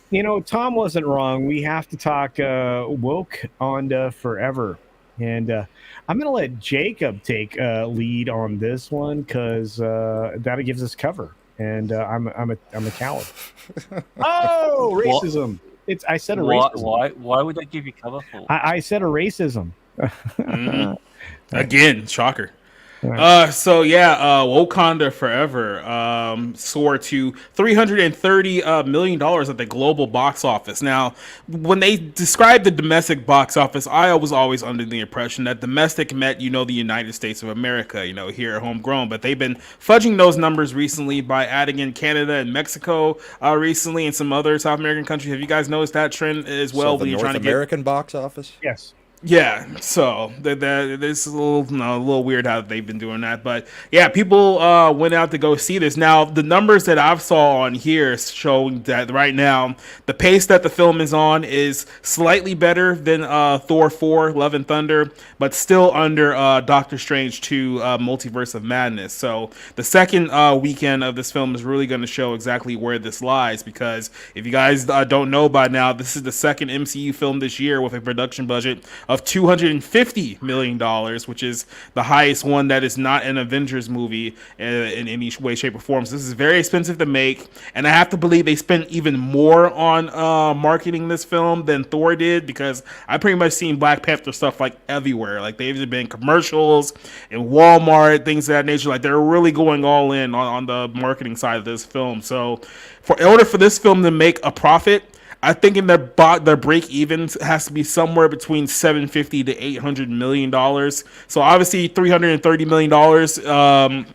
A lot of people are going to say that, it smashed the box office. There's people saying that, this is a November record. Well, I mean, they didn't really have too much to go off of for November-wise, but this still has a long ways to go before it's considered in the black right now. And if this one has a massive second week drop-off, we could be asking some of the same questions we asked about Thor. Now, Thor, with its budget and everything went into it, I think their break-even was about $700 million, and I don't even think it made officially $750. So that was a pretty disappointing result for a Thor movie, which is one of the original Avengers. That should have made tons of money, but it didn't. So if this one ends up doing about the same numbers as that movie, this could sell big worries for the MCU moving forward, because as you know, they abruptly ended Phase 4 of the MCU after Thor: Love and Thunder. Phase 4 was supposed to end with Ant-Man 3, which is coming. But essentially, right after this film came out, they immediately said, "Hey, guys, Phase 4 is over after Wakanda Forever. So here comes Phase 5 and Phase 6," which means that internally someone's panicking because they realize that these movies aren't getting the return that they were hoping that they were getting, considering all the money they put into it. So yeah, that's kind of where we're at right now, where it made $330 million globally so far. A lot of people are going to say that the movie is a success. Keep in mind at the break-even point, and keep in mind that for months people have been saying that this film was supposed to make $1 billion. So if it falls short of that, do not let them walk back those expectations, saying, "Oh, we never thought that this film would make that much." But yeah, absolutely, you did. You said it for months. So I've seen it. It is as boring as everybody says. It's not a good movie. I did not pay to see it. But just some other local evidence. My niece actually works at a theater here. They saw it as a crew the night before it was supposed to come out. Just the crew screening. Like 10 out of the 11 people fell asleep during the movie. What she has told me, and she doesn't know any of what we talk about. She just is telling me based on her job. But what she's telling me is, when people come out of a movie they're like, do you remember this scene? That was so awesome when that happened, blah, blah, blah, blah, blah. Yeah, nobody's saying anything when they're walking out of this movie. They're like, okay, That was a movie. So word of mouth is gonna kill this movie. I think you're right. And real quickly, Little Chad brings another conversation into the forefront. Jacob already told you $250 million production budget, which is, I don't know. Yeah, it's insane. And then the promotion and marketing budget has now been almost confirmed by multiple outlets as $150 million. So this thing is sitting at $400 million before it's out the gate. Retail film consumption after you pay the rental fees, about 55% at best. So this thing, you're $650 million is being very generous. I'm going to say closer to 750 to 800, but you're not wrong, dude. This thing is a long way to go at 330. And Jacob, I mean, you know this stuff because you've been doing film reviews forever. Do you think this thing falls off 60%, 55%? What do you think the fall off in the second Well, weekend? here's the problem, and me and Grant kind of touched up on this last night, is that if you look at what Doctor Strange 2 and Thor 4 did, they had massive drop-offs. And what we're seeing with these films is that everyone goes to see it the first week. But then the second week goes out, and once the word of mouth starts hitting, once people start hearing that, oh, this movie really isn't as good as we thought it was, is that we've seen drops to almost 80% in the second week with some of these films. I know, like Doctor Strange 2 and Thor had like a massive second week drop-offs. And here's the other problem you have to look at, is that this movie is 2 hours and 45 minutes long, which means that including the trailers for the film, you're going to be sitting in a movie theater for 3 hours from start to finish if you get there right as the showtime starts. So that alone can also deter people from going to go see it multiple times, because it's like, if I have to sit here for 3 hours and watch this, and this is only a Black Panther movie, this isn't like an Avengers movie or an Endgame or anything like that, I don't know how many people are really gonna be so enthusiastic about what they see in this film that they're gonna make them see it a second time or a third time. I think this is probably gonna be a one and done for a lot of people. And I agree with you. Well, not just that, the replay value of it at 3 hours time slot. For a normal theater that would be playing it basically all day in one theater, you're losing two full shots a day. You're exactly right, Grant. Yeah. Yep. And that's per day per cinema. Well, wait. Sure. Look. The most important conversation is going to come out of the lovely lady that's on this panel today, because everybody else here is mostly bald. Six. How was your Black Panther experience? Because there might be people that don't know how it was. My Black Panther experience was halfway, because I walked out after about an hour and a half. About halfway through the movie, I walked out. Mm-hmm. Was it the fact that you couldn't see what was on screen for an hour and a half? Did that have anything to do with it? It did get a little bit brighter after the third act. It was boring. It was a 2 hour. Tom said when we watched I think the first trailer with Namor in it, he said it's going to be a 2 hour funeral, and I was like, 2 hour and 45 minute funeral. And yeah, exactly. Yeah, we didn't have a runtime at that point, I don't think. And sure enough, they kept bringing it up. I enjoyed the funeral at the beginning. I thought it was respectful, and then it just kept on going. They kept bringing him up, and they had no intention of making a Black Panther 2 movie. What they made was a Chadwick Boseman, The Funeral. That's what we saw on screen. They were so overly concerned with respecting this man and showing their grief for him and their mourning for him, that they forgot about the fact that they were supposed to be telling us a story, and it was supposed to be a superhero story. Well, and it wasn't. It was Charlie's Angels. It was two problems. Car chases. It's two problems with the movie. First of all, gotta give credit for Paulie for this one, because I even think about this until I saw his tweet that, okay, Black Panther's dead, like T'Challa is dead. how come none of the Avengers actually showed up to his funeral? Like, he was a kind of a big part of, especially those last couple of like Avengers movies. You figure that there will at least be like some Avengers there celebrating like his death or being at his funeral as well. But of course, they couldn't have the budget for that. But it's like, if you're gonna do a tribute to Chadwick Boseman, I'm pretty sure some of the actors could have made a deal to at least appear for that scene, right? Without having $250 million budget. Did you just say they didn't have enough room there for those other Avengers? Yeah, they had to spend it all on the blue screen that they stood in front of when they made this entire didn't movie. work. But it didn't work. I mean, the blue people in front of the blue screen didn't work for a long time. And here's something JD 3138 brings up, right? Yeah. There's a lot of pre-purchased seats. There is a repeating pattern even in my area in theaters where there are a bunch of seats bought in a specific configuration for a lot of shows, and from some anecdotal reporting, people are saying those seats are not occupied in the theater when the film goes off. Now, the marketing budget's $150 million. Some of the marketing budget has been confirmed to be spent on those types of things, right? Pre-purchasing seats. Yeah, pre-purchasing seats to give away for giveaways. Radio, the people have been doing that forever for radio giveaways, television giveaways, all that kind of crap. Yeah. What happens when they don't actually give those seats away? They're just empty. Interesting. I mean, when you're buying seats like that, I mean, you can't exactly add that to like your revenue. I mean, not your revenue, but your profit, because you're giving away a portion to the theaters. Yeah. But Six, I get what you're saying about it. I don't think it was respectful. I think it was literally the exploitation of a corpse. Whoa, here's an interesting thing. Or the funeral. The movie. I mean, the whole idea was the exploitation of a corpse. I don't think they were that respectful to Chadwick I meant Boseman just in the any funeral. way. I thought the funeral for T'Challa, I enjoyed that part. Okay, I misunderstood what you said that then. the movie I was... thought you said it was 2.5 hours of, them trying to be respectful, and it just felt like exploitation. No, I think that they were trying to be. I don't think they succeeded, but I think that in their mind, they thought that we have one chance to get this right. We have one chance to be the movie that is going to be Chadwick Boseman's greatest success, even though he's not in it. He's going to be, he's looking down on us and he's saying, "Great job, everybody! Thank you so much for this.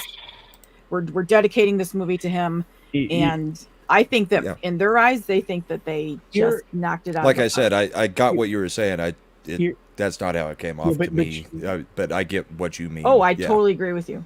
Yeah, well, but you're assigning a lot of religious ideology to a lot of people we know don't have it. So, they don't, I don't know that they really are all that invested in that, but I understand where you're coming from, Six, because I would be invested in that, but I don't care. And here's the thing, and this is one of those situations where I believe that the occupancy in the theaters comes into play, because Kitty Bear here says my brother was going to watch Black Panther: Wakanda Forever, and the theater had pulled it already, replacing it with a Clint Eastwood westerns. They're showing a different Clint Eastwood movie every day instead. That's kind of weird. Now I know that has to be a very small theater, because I can't imagine like an indie theater. Yeah, and that speaks to where he's at, right? But I don't think that speaks wildly favorably about the film if they didn't feel the confidence to continue to run it and pay the exhibition fee, right, or the split, for whatever reason. So that's interesting. And I know that Kitty Bear's in a different country, but I anecdotally, that's kind of strange. So I thought I'd bring that up. Isn't that weird? I think. Well, any weird. Clint Eastwood western is better than this movie, so they've got to. Well, I'm not going to jump into that. What I'm going to say is this: that it's very odd, and I think I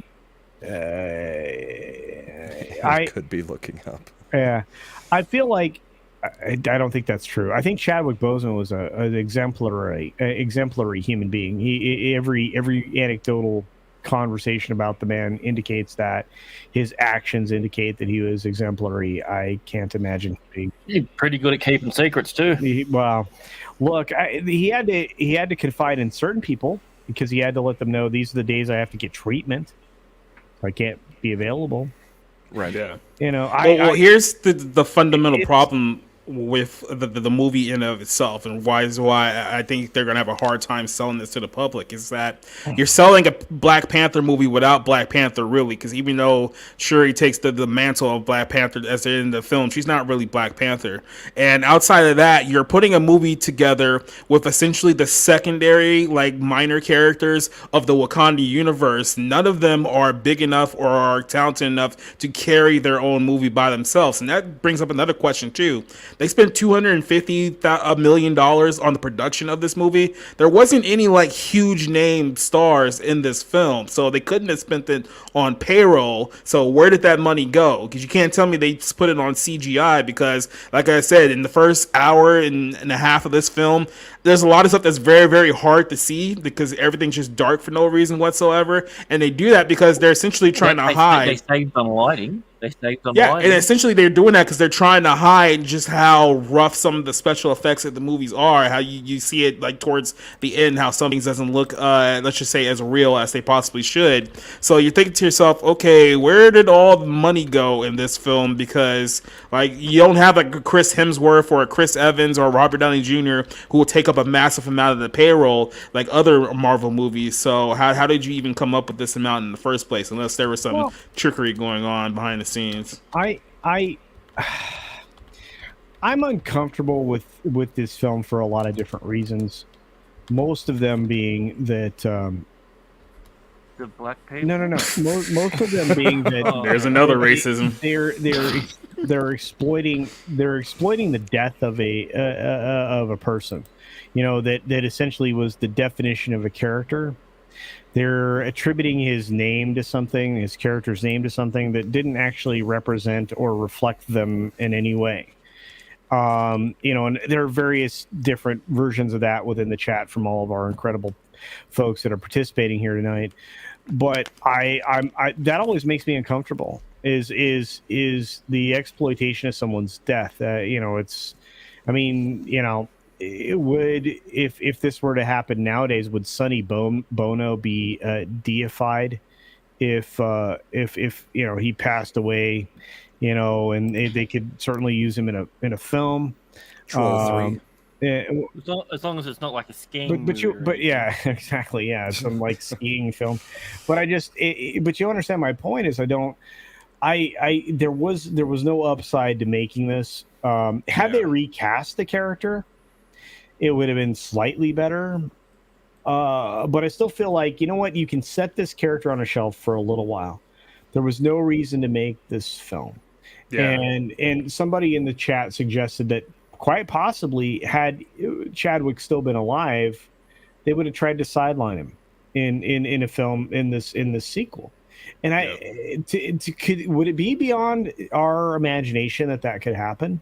Because of what's been happening in Hollywood. Absolutely lately? not. Because you've got exactly now. Where they were going to do it anyway. You've got now Shuri as Black Panther. You've got Riri Williams or whatever the character is as Ironheart. And I don't know how much you want to get into the spoilers with the after or the mid credits thing, but I mean, you've got what a 10-year-old kid is T'Challa. Father. Oops, sorry. Yeah. And I think with Boseman's death, kind of, it's rough to say this, but Boseman's death kind of worked into the overall bigger agenda you're seeing here at Marvel. As like I said earlier, they're trying to replace all the classic male characters with female counterparts. So now we have with a female counterparts. Yeah, so now we have like a female Black Panther, we have a female Iron Man, we have a female Thor, we have a female Hawkeye, we have a female and I'm pretty sure in the Ant-Man movie you're probably going to get a female replacement for Ant-Man. You're going to see in the comics we have female replacements for Daredevil, we have female replacement for Bullseye. Like they're just replacing all the male characters with feminine counterparts. So we're talking about, well, why didn't they just recast T'Challa? It's like, well, they could have recast T'Challa with another big name Hollywood black actor, which would have satisfied a lot of people. But if they're just trying to turn everything male into female, then yeah, let's just go ahead and replace Boseman with Wright's character, and then boom, we're off to the races there, right? Yeah, I mean, a recast would be fine because it's not like, I mean, yes, he played the character in quite a few movies. It's not like they've never done it in the same universe with people. But in the real world, everybody knows he died. Nobody's going to be upset that you recast it. It's not like Carrie Fisher playing, if they had recast Carrie Fisher as Leia, for the sequel, even though she was alive or something. I mean, she was an iconic character. Black Panther was a character in 3-4 movies. It's not like it had been ingrained into the hearts and souls of everybody who has watched those movies. Yeah. He did a great job, but everybody also knows the actor actually died in real life. Nobody's going to say, nope, that's his role forever. You could have cast somebody, and nobody would have taken any affrontage to it. And that's the other thing too, just real quick. Like, it's not like Boseman had this role as Black Panther for like decades, where it's like, well, you can't replace a guy like that. It's like he was only Black Panther for since 2016 to 2018. So it wasn't like he had the role that long anyway. No, it's true. And look, Heron of Alexandria says they want to sideline every male character except for Falcon, which is true. Look, they even sidelined Loki with the chick female Loki. The fuck is her name? Yeah, female Loki. Yeah. I tell you what, to answer that question just real quick, had they come up with the Captain Carter character before they had came up with Black Captain America, they would have replaced Chris Evans with Peggy Carter. Yeah, but but here's the thing. Peggy Carter as a character, well done across the board. Incredibly great. Well, that's the reason why they wouldn't do it, is because Peggy Carter had her own series, was a leading person in that. They don't want that. They don't want people who are genuine leads. But that's the problem though. It's like they don't care about that. Like they in the comics they've made Elektra the new Daredevil, and it's like why would you do that? Like that doesn't work. And no reason. But they've been finding out that shit doesn't work forever, Jacob. I mean, we've been watching it forever, not just in comics books, but in films. The Elektra film like fell off colossally. That was terrible. And a lot of people point towards casting with Jennifer Garner and all of that. But I think that it was just destined to not be, because it wasn't believable. Now, maybe Human brings up a good point, and this is something I wanted to highlight because I think it's true. Fast and the Furious handled Paul Walker's death way better. Oh, yeah. I thought that was so well done in Fast 6, right? Fast and the Furious 6? It was 7, not me. 7, right? Okay, yeah, and 7.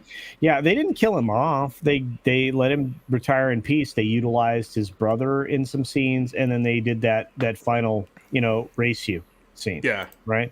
They repurposed some footage, and they did a good job with it. And it was far better than what they did to Leia in the. Yeah. To be fair, too, the reason why that happened was because the people in charge of Fast and Furious, Vin Diesel and all the other people, actually cared about Paul Walker. So they went to his family and found like the most respectable way that they can pay tribute to the actor while finishing the movie, and got a much better result there as compared to this one, where you're just dealing with a bunch of studio execs trying to figure out what's the best way they can get from A to B with the rock in the road. Yeah, and look, I mean, Joey highlights the biggest problem we have, right? It's sad because we're talking about a real person who died instead of a character in a movie. It's completely different. You guys were mocking me about, it was a movie and the puppy that was in the movie didn't die and all that other stuff. You guys mocked me for that, but this is a real person that really died. Yeah, this is a real person. Yeah, and then we talk about all the gender swapping that goes on, and that's it sucks. It's terrible. This is the crass, cowardly way that things are done nowadays. Wakanda is a male-led nation. It is. There's that scene when I think it was T'Challa who had eaten the purple heart flower, and he's standing in the world between worlds or whatever. World. Yeah. And there's all these gentlemen who are standing in the field, and I'm assuming that those are all the previous kings. Like, they even acknowledge the fact that Wakanda has been led by kings. Mm-hmm. And so now they're bringing Shuri into the role without did they even address the fact that she's a woman being made into in a way they did. She didn't go see all the ancestors that were kings. She saw the usurper that was Killmonger. And then she had the strongest power ever, and she destroyed that suit for no reason. But then she was given the best suit ever. It was completely impenetrable. Well, except when it got penetrated by a piece of wood. Yeah. Or better when it protected it from the. But you're that's right. the problem. They're breaking canon there, 6. But yes, they did. I think that they addressed it, even though they probably don't think they addressed it. They addressed it by not having her see her ancestors. They had her see Killmonger, who is a usurper of the throne. Yeah, and then that's the other problem here, and too. They may not interpret it that way, but I do. No, Killmonger was a legitimate king. He didn't. Well, I mean, yeah, he did go through the ritual, which exposes a lot of flaws in the whole premise of the movie in and of itself. But there was nothing that Killmonger did that wasn't put him as a legitimate Black Panther. And you think that Black Panthers that was around that was, colonizing the other tribes wouldn't be there as well? Of course they would, because that's what they did. Like all I know is that any society that has trial by combat to the death result in who is going to be the next king is an interesting one indeed, and definitely civilized. Dos Wolfen says Shuri isn't king. At the end, M'Baku becomes king. Yeah, well, he's pretty much king in name only at this point. So is he?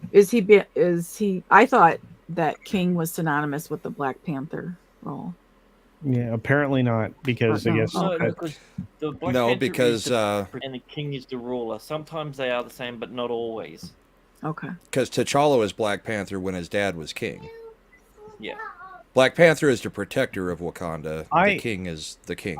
None of it ever matters, because again, the movie didn't make sense. It didn't do any of the things it intended to do, and it may have tried and it may have succeeded in one tiny aspect, but beyond that, it did nothing but set up you for the next thing. This is the problem with modern Marvel, and while I hate the person that said this, it is consume product and then get ready to consume new product.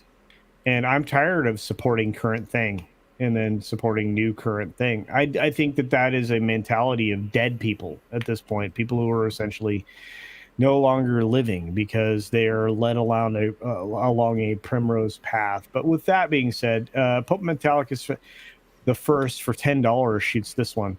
I hate to be a wet blanket in the community. What, dude, we're a fellowship. So yeah, but I genuinely think these morons have deep enough connections to survive even massive flops. The ESG is everything. Well, we're starting to see that wear thin, because in an answer in response to that, I'm going to say this: Disney's on the cusp of their first round of major layoffs.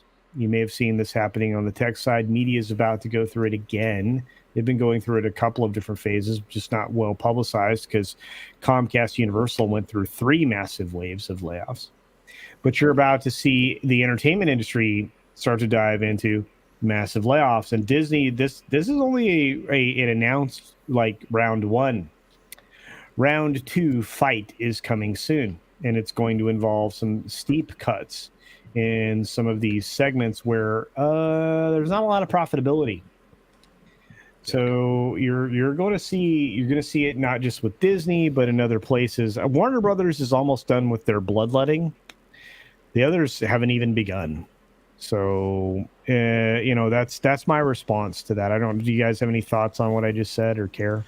Well, if these mega corporations don't start getting rid of the woke contingent of their entertainment lobby, if they just start making cuts everywhere else except for that, then they're essentially cutting out the healthy parts of the body outside of getting rid of the cancer, which means that they're only delaying the inevitable of their eventual fall if they don't take this opportunity to get rid of people who probably should be gone right now as it is. I thought it was interesting that they announced it the week that 3 years ago this week Disney Plus began. Yeah. We're seeing cuts in Disney. We're seeing cuts in a lot of places. We're seeing Facebook have to cut because the stocks are starting to tank because. Well, they lost. The election's over now, so they no longer have to pretend like we're no longer in a recession. So everyone's going to start. And they lost 10% of their value. and after I was trading on Tuesday after the shareholders meeting for the quarterly report. So I'm going to move on from there and say I'm going to actually dive into a little bit of the video you're going to get tomorrow. Well, wait just a second. You know, they've lost almost 30% in value multiple times this year. They're down to a little over 20% at the moment at Disney, as far as their overall market cap. They're dangerously close to a lot of issues when it comes to their debt, and they're not getting a lot of outside support money. In fact, a lot of these companies are not getting the outside support money because there's not a lot more to give. Venture capital and all this other stuff is starting to dry up because their investors, well, they're savvy to what's happening, and you're seeing some financial shifts. You're seeing some global macroeconomic headwinds, all of which will be featured in tomorrow's video. But I feel like we're going to start to see some real consequences. Tectonic shifts.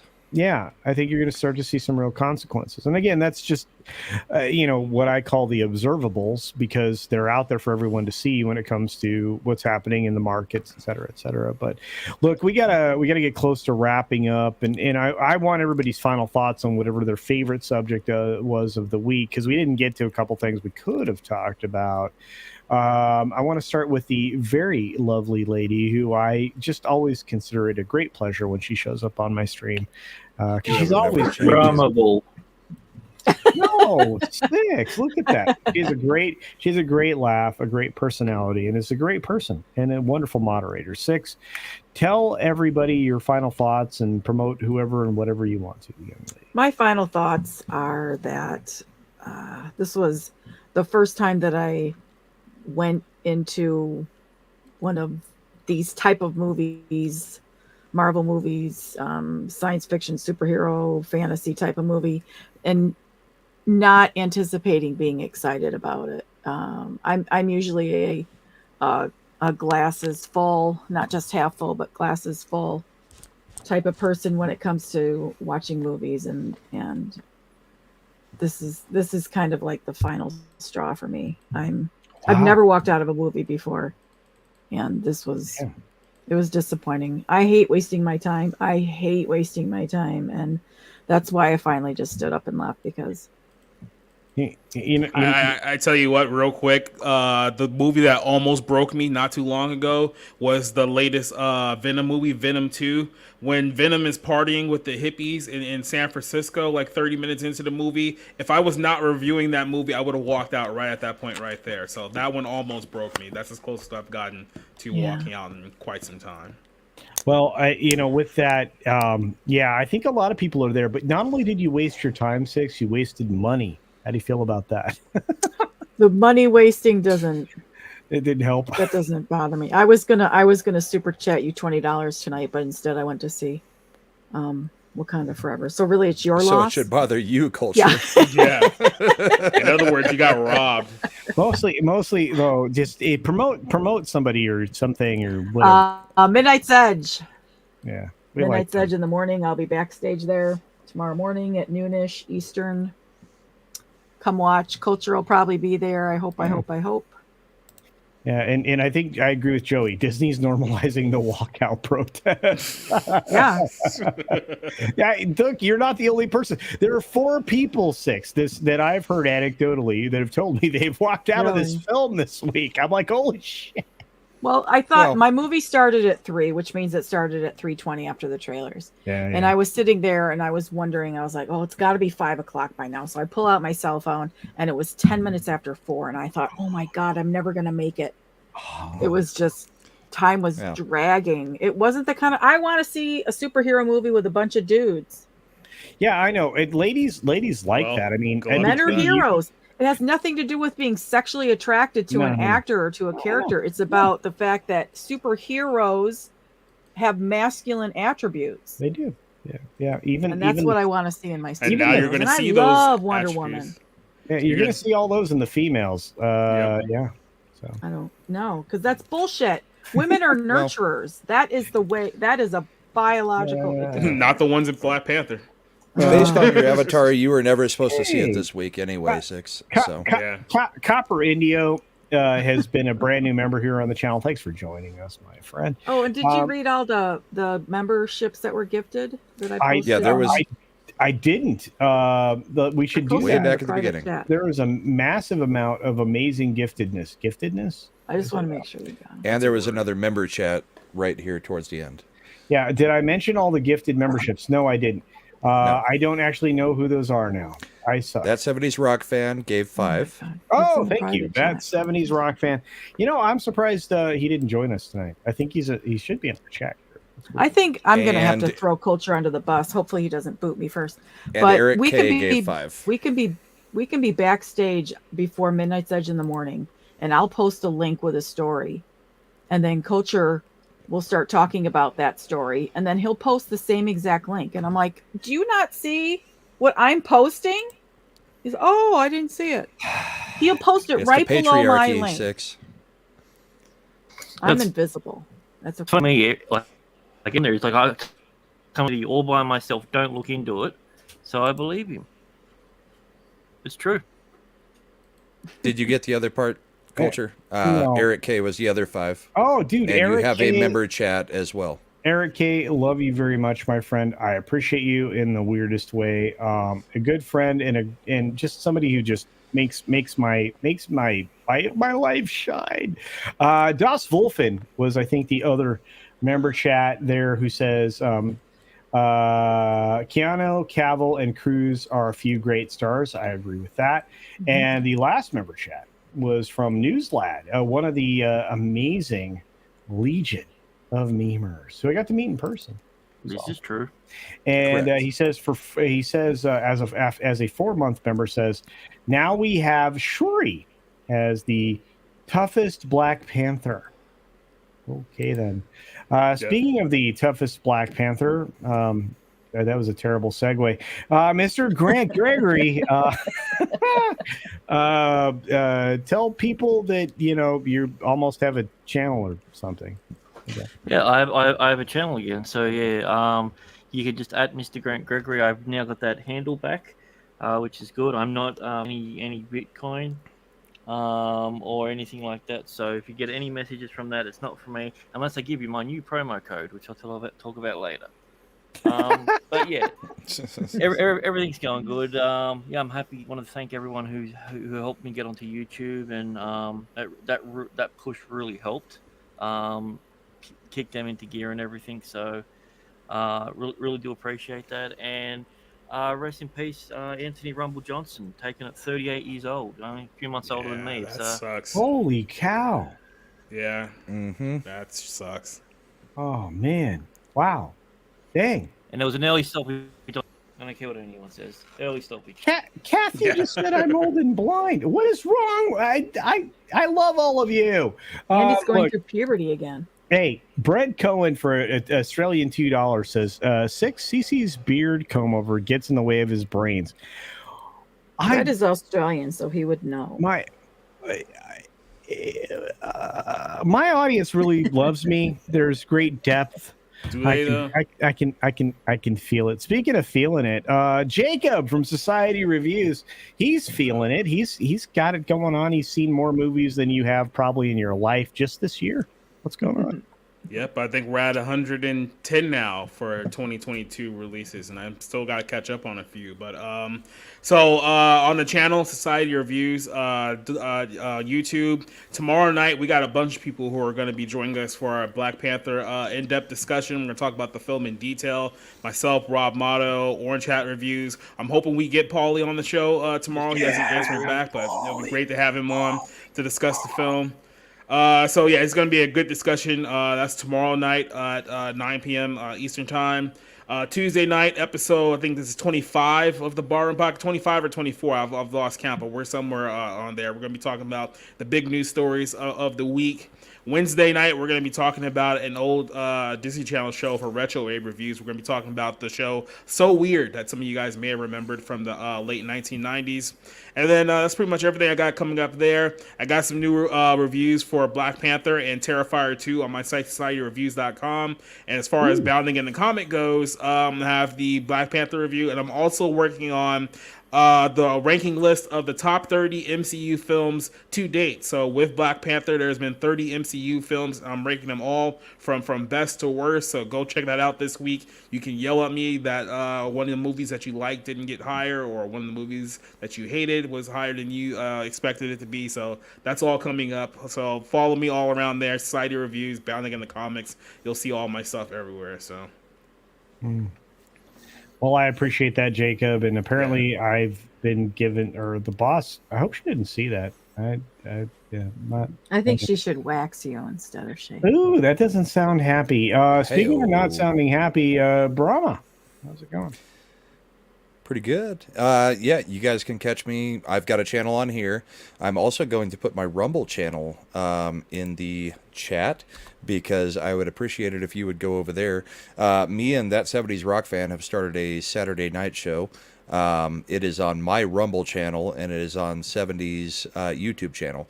We are talking bourbon and hockey on Saturday nights, and we're doing it in a different way than I think most people have ever done it. We are actually simulcasting it on two people's different channels on two different platforms. So that's weird. That's weird. Yes, but then we both get credit for it, and I can grow my Rumble, and he can grow his YouTube, because I want to be on Rumble. So that's what we're trying to do. I hope you guys will support us in that. You can catch me tomorrow night on Yelling at Parked Cars with Culture and Comics Division and the rest of the guys. And I think we're going to have a realistic talk tomorrow night. I don't think it will be black-pilled. No. There are some things that have happened, and we're going to try to look at it in a way that is realistic. So pragmatic. Yes. So that's where you can catch me tomorrow, and then Thursday again on Thursday Night Throwdown. Thank you for having me on, Culture. Always fun. And thanks to the rest of the panel. You guys are great. Chat, you guys are awesome. Have a great night. Cheers. All right. Thank you, Brahma Bull. And I don't normally do this. I just want to say good night to Katina Martin, a huge supporter of many of us. I do appreciate you being here. Michelle O'Rourke Johansson has rejoined us. I hope you're doing well. I know that you just popped back in, and I am sorry that you were kept up late by your pregnant state, but I hope you're doing well, and I can't wait for you to tell us all that you have a healthy son here in the very near future to add to your growing family. With that, I had a great stream. All of these wonderful human beings I get to hang out with on the regular. There are 5 here now. We have 7 people pass through in total, all told, and I have I have a show in the morning. Hopefully you can join me for the 6-minute daily. After that, I go over to the Midnight's Edge in the morning stream, where I think we're going to talk some box office numbers. Would be a wild guess by me. Do check out tomorrow's video, which I actually edited myself, and you can tell that Grant did not edit it. It has 0 polish. That will be the one and only video this week, hopefully, that I have to edit myself, because I'm going to beg Grant to do more editing for me now that he is back fully functional with a channel. And I would appreciate that. With all that being said, I hope everybody had a great night. For all of you that have been here, and for everybody who supports this channel, you are appreciated. The outro is very long, but it's fun. And Ayo. That's right. It gives me the opportunity to, just enjoy myself. I hope everybody has a great night. Be sure to take care of yourself, take care of others. Wash your hands, of course, because it's good hygiene. And until next time. Bye. What? Oh, yeah, right.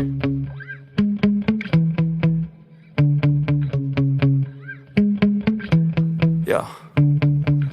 Sometimes I get so mad, there's no controlling me. My thoughts get so bad, I'm like, I might grab a bat, I don't know. My wrath, my blood boils over like, oh God, here goes. I lost all feeling from my head to my toes. You said some shit that I can't let go, so just stay tuned for the rest of the show.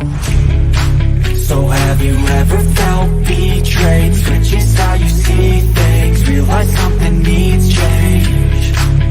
Cause I know you got me fucked up, let me show you what's up. Cause enough is enough. I'll take a face full of pavement just to make a statement. I know there's no turning back. Oh God, adrenaline wasted, so mad I can taste it. I know there's no turning back. I'll do what it takes, I ain't making mistakes like that. I'll lay it on your face to make you go take it back. I'll lose my shit, I go crazy when I'm mad. And I ain't gon' wish you would shut the fuck up real bad.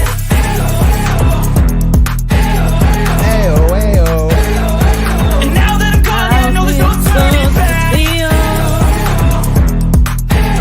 6060. And now that I'm gone, yeah, I know there's no turning back. I'll fucking take smoke, I'ma poke a hole through you, choking's overdue. Come at me and you won't get any older, dude. Crack your holder too. Heating up inside of me, blood so violently. Thanks for trying me. Now it's finally time to see how this rivalry becomes a dynasty.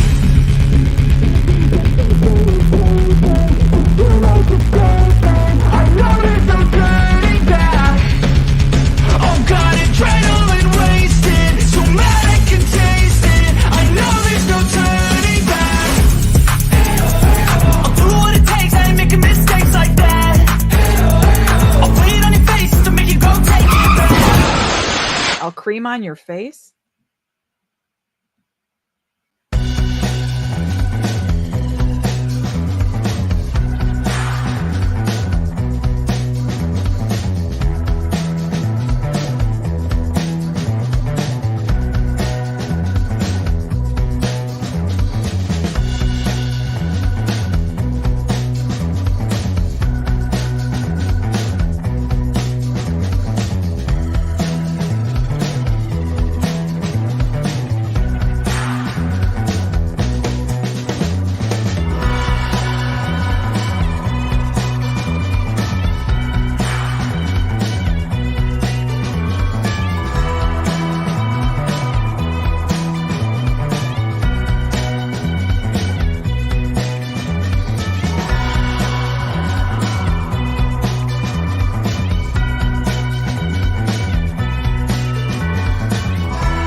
Hi, Jacob. Hey, how you doing? Yeah, not bad. Doing Wakanda better. still sucked. Yeah, at least you're doing better than Raiders fans right now, who lost to a guy who was coaching high school football last week and just came out of the couch and beat the team. So yeah, we're 2-7 now, so it's great. I'm not upset.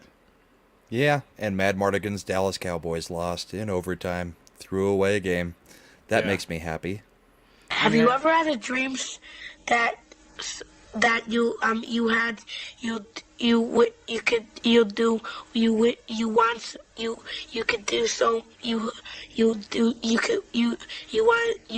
him to do you so much you could do anything? Who the fuck was exactly.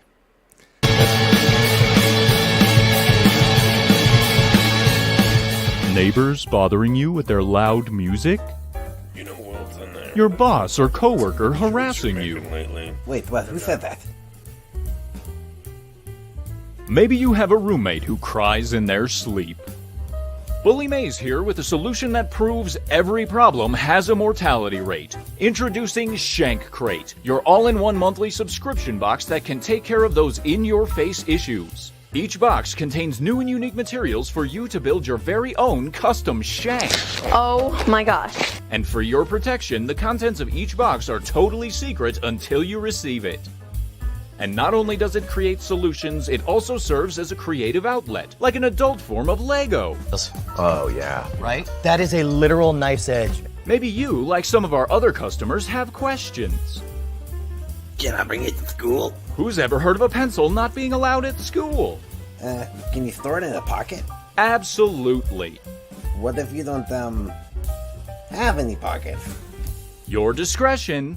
Whether you're conscientious about the Earth or just not opposed to being a good steward of the environment, each Shank Crate and its contents are made of 100% recycled materials to make sure we're environmentally friendly. And if you order now, we'll be extra sensitive to the environment and keep all the original fingerprints on the items for your convenience.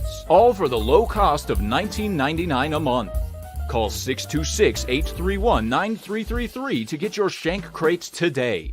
If you call now and secure your monthly subscription for only $19.99, you'll get your very own alibi insurance for those slightly stickier situations. But wait again, there's even more. To be inclusive, culturally respectful, and as patriotic as possible, each monthly box is themed after a unique prison in the US of A. So call 626-831-9333 now to get your very own unique, patriotic, and environmentally friendly Shank Crate with your own personal alibi insurance.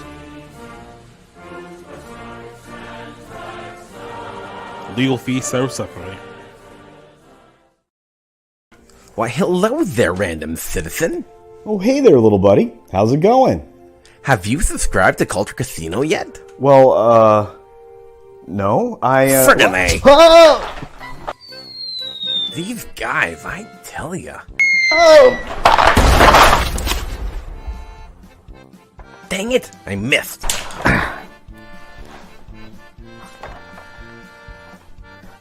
Why won't these guys just subscribe already?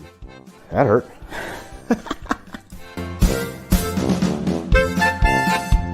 Acting.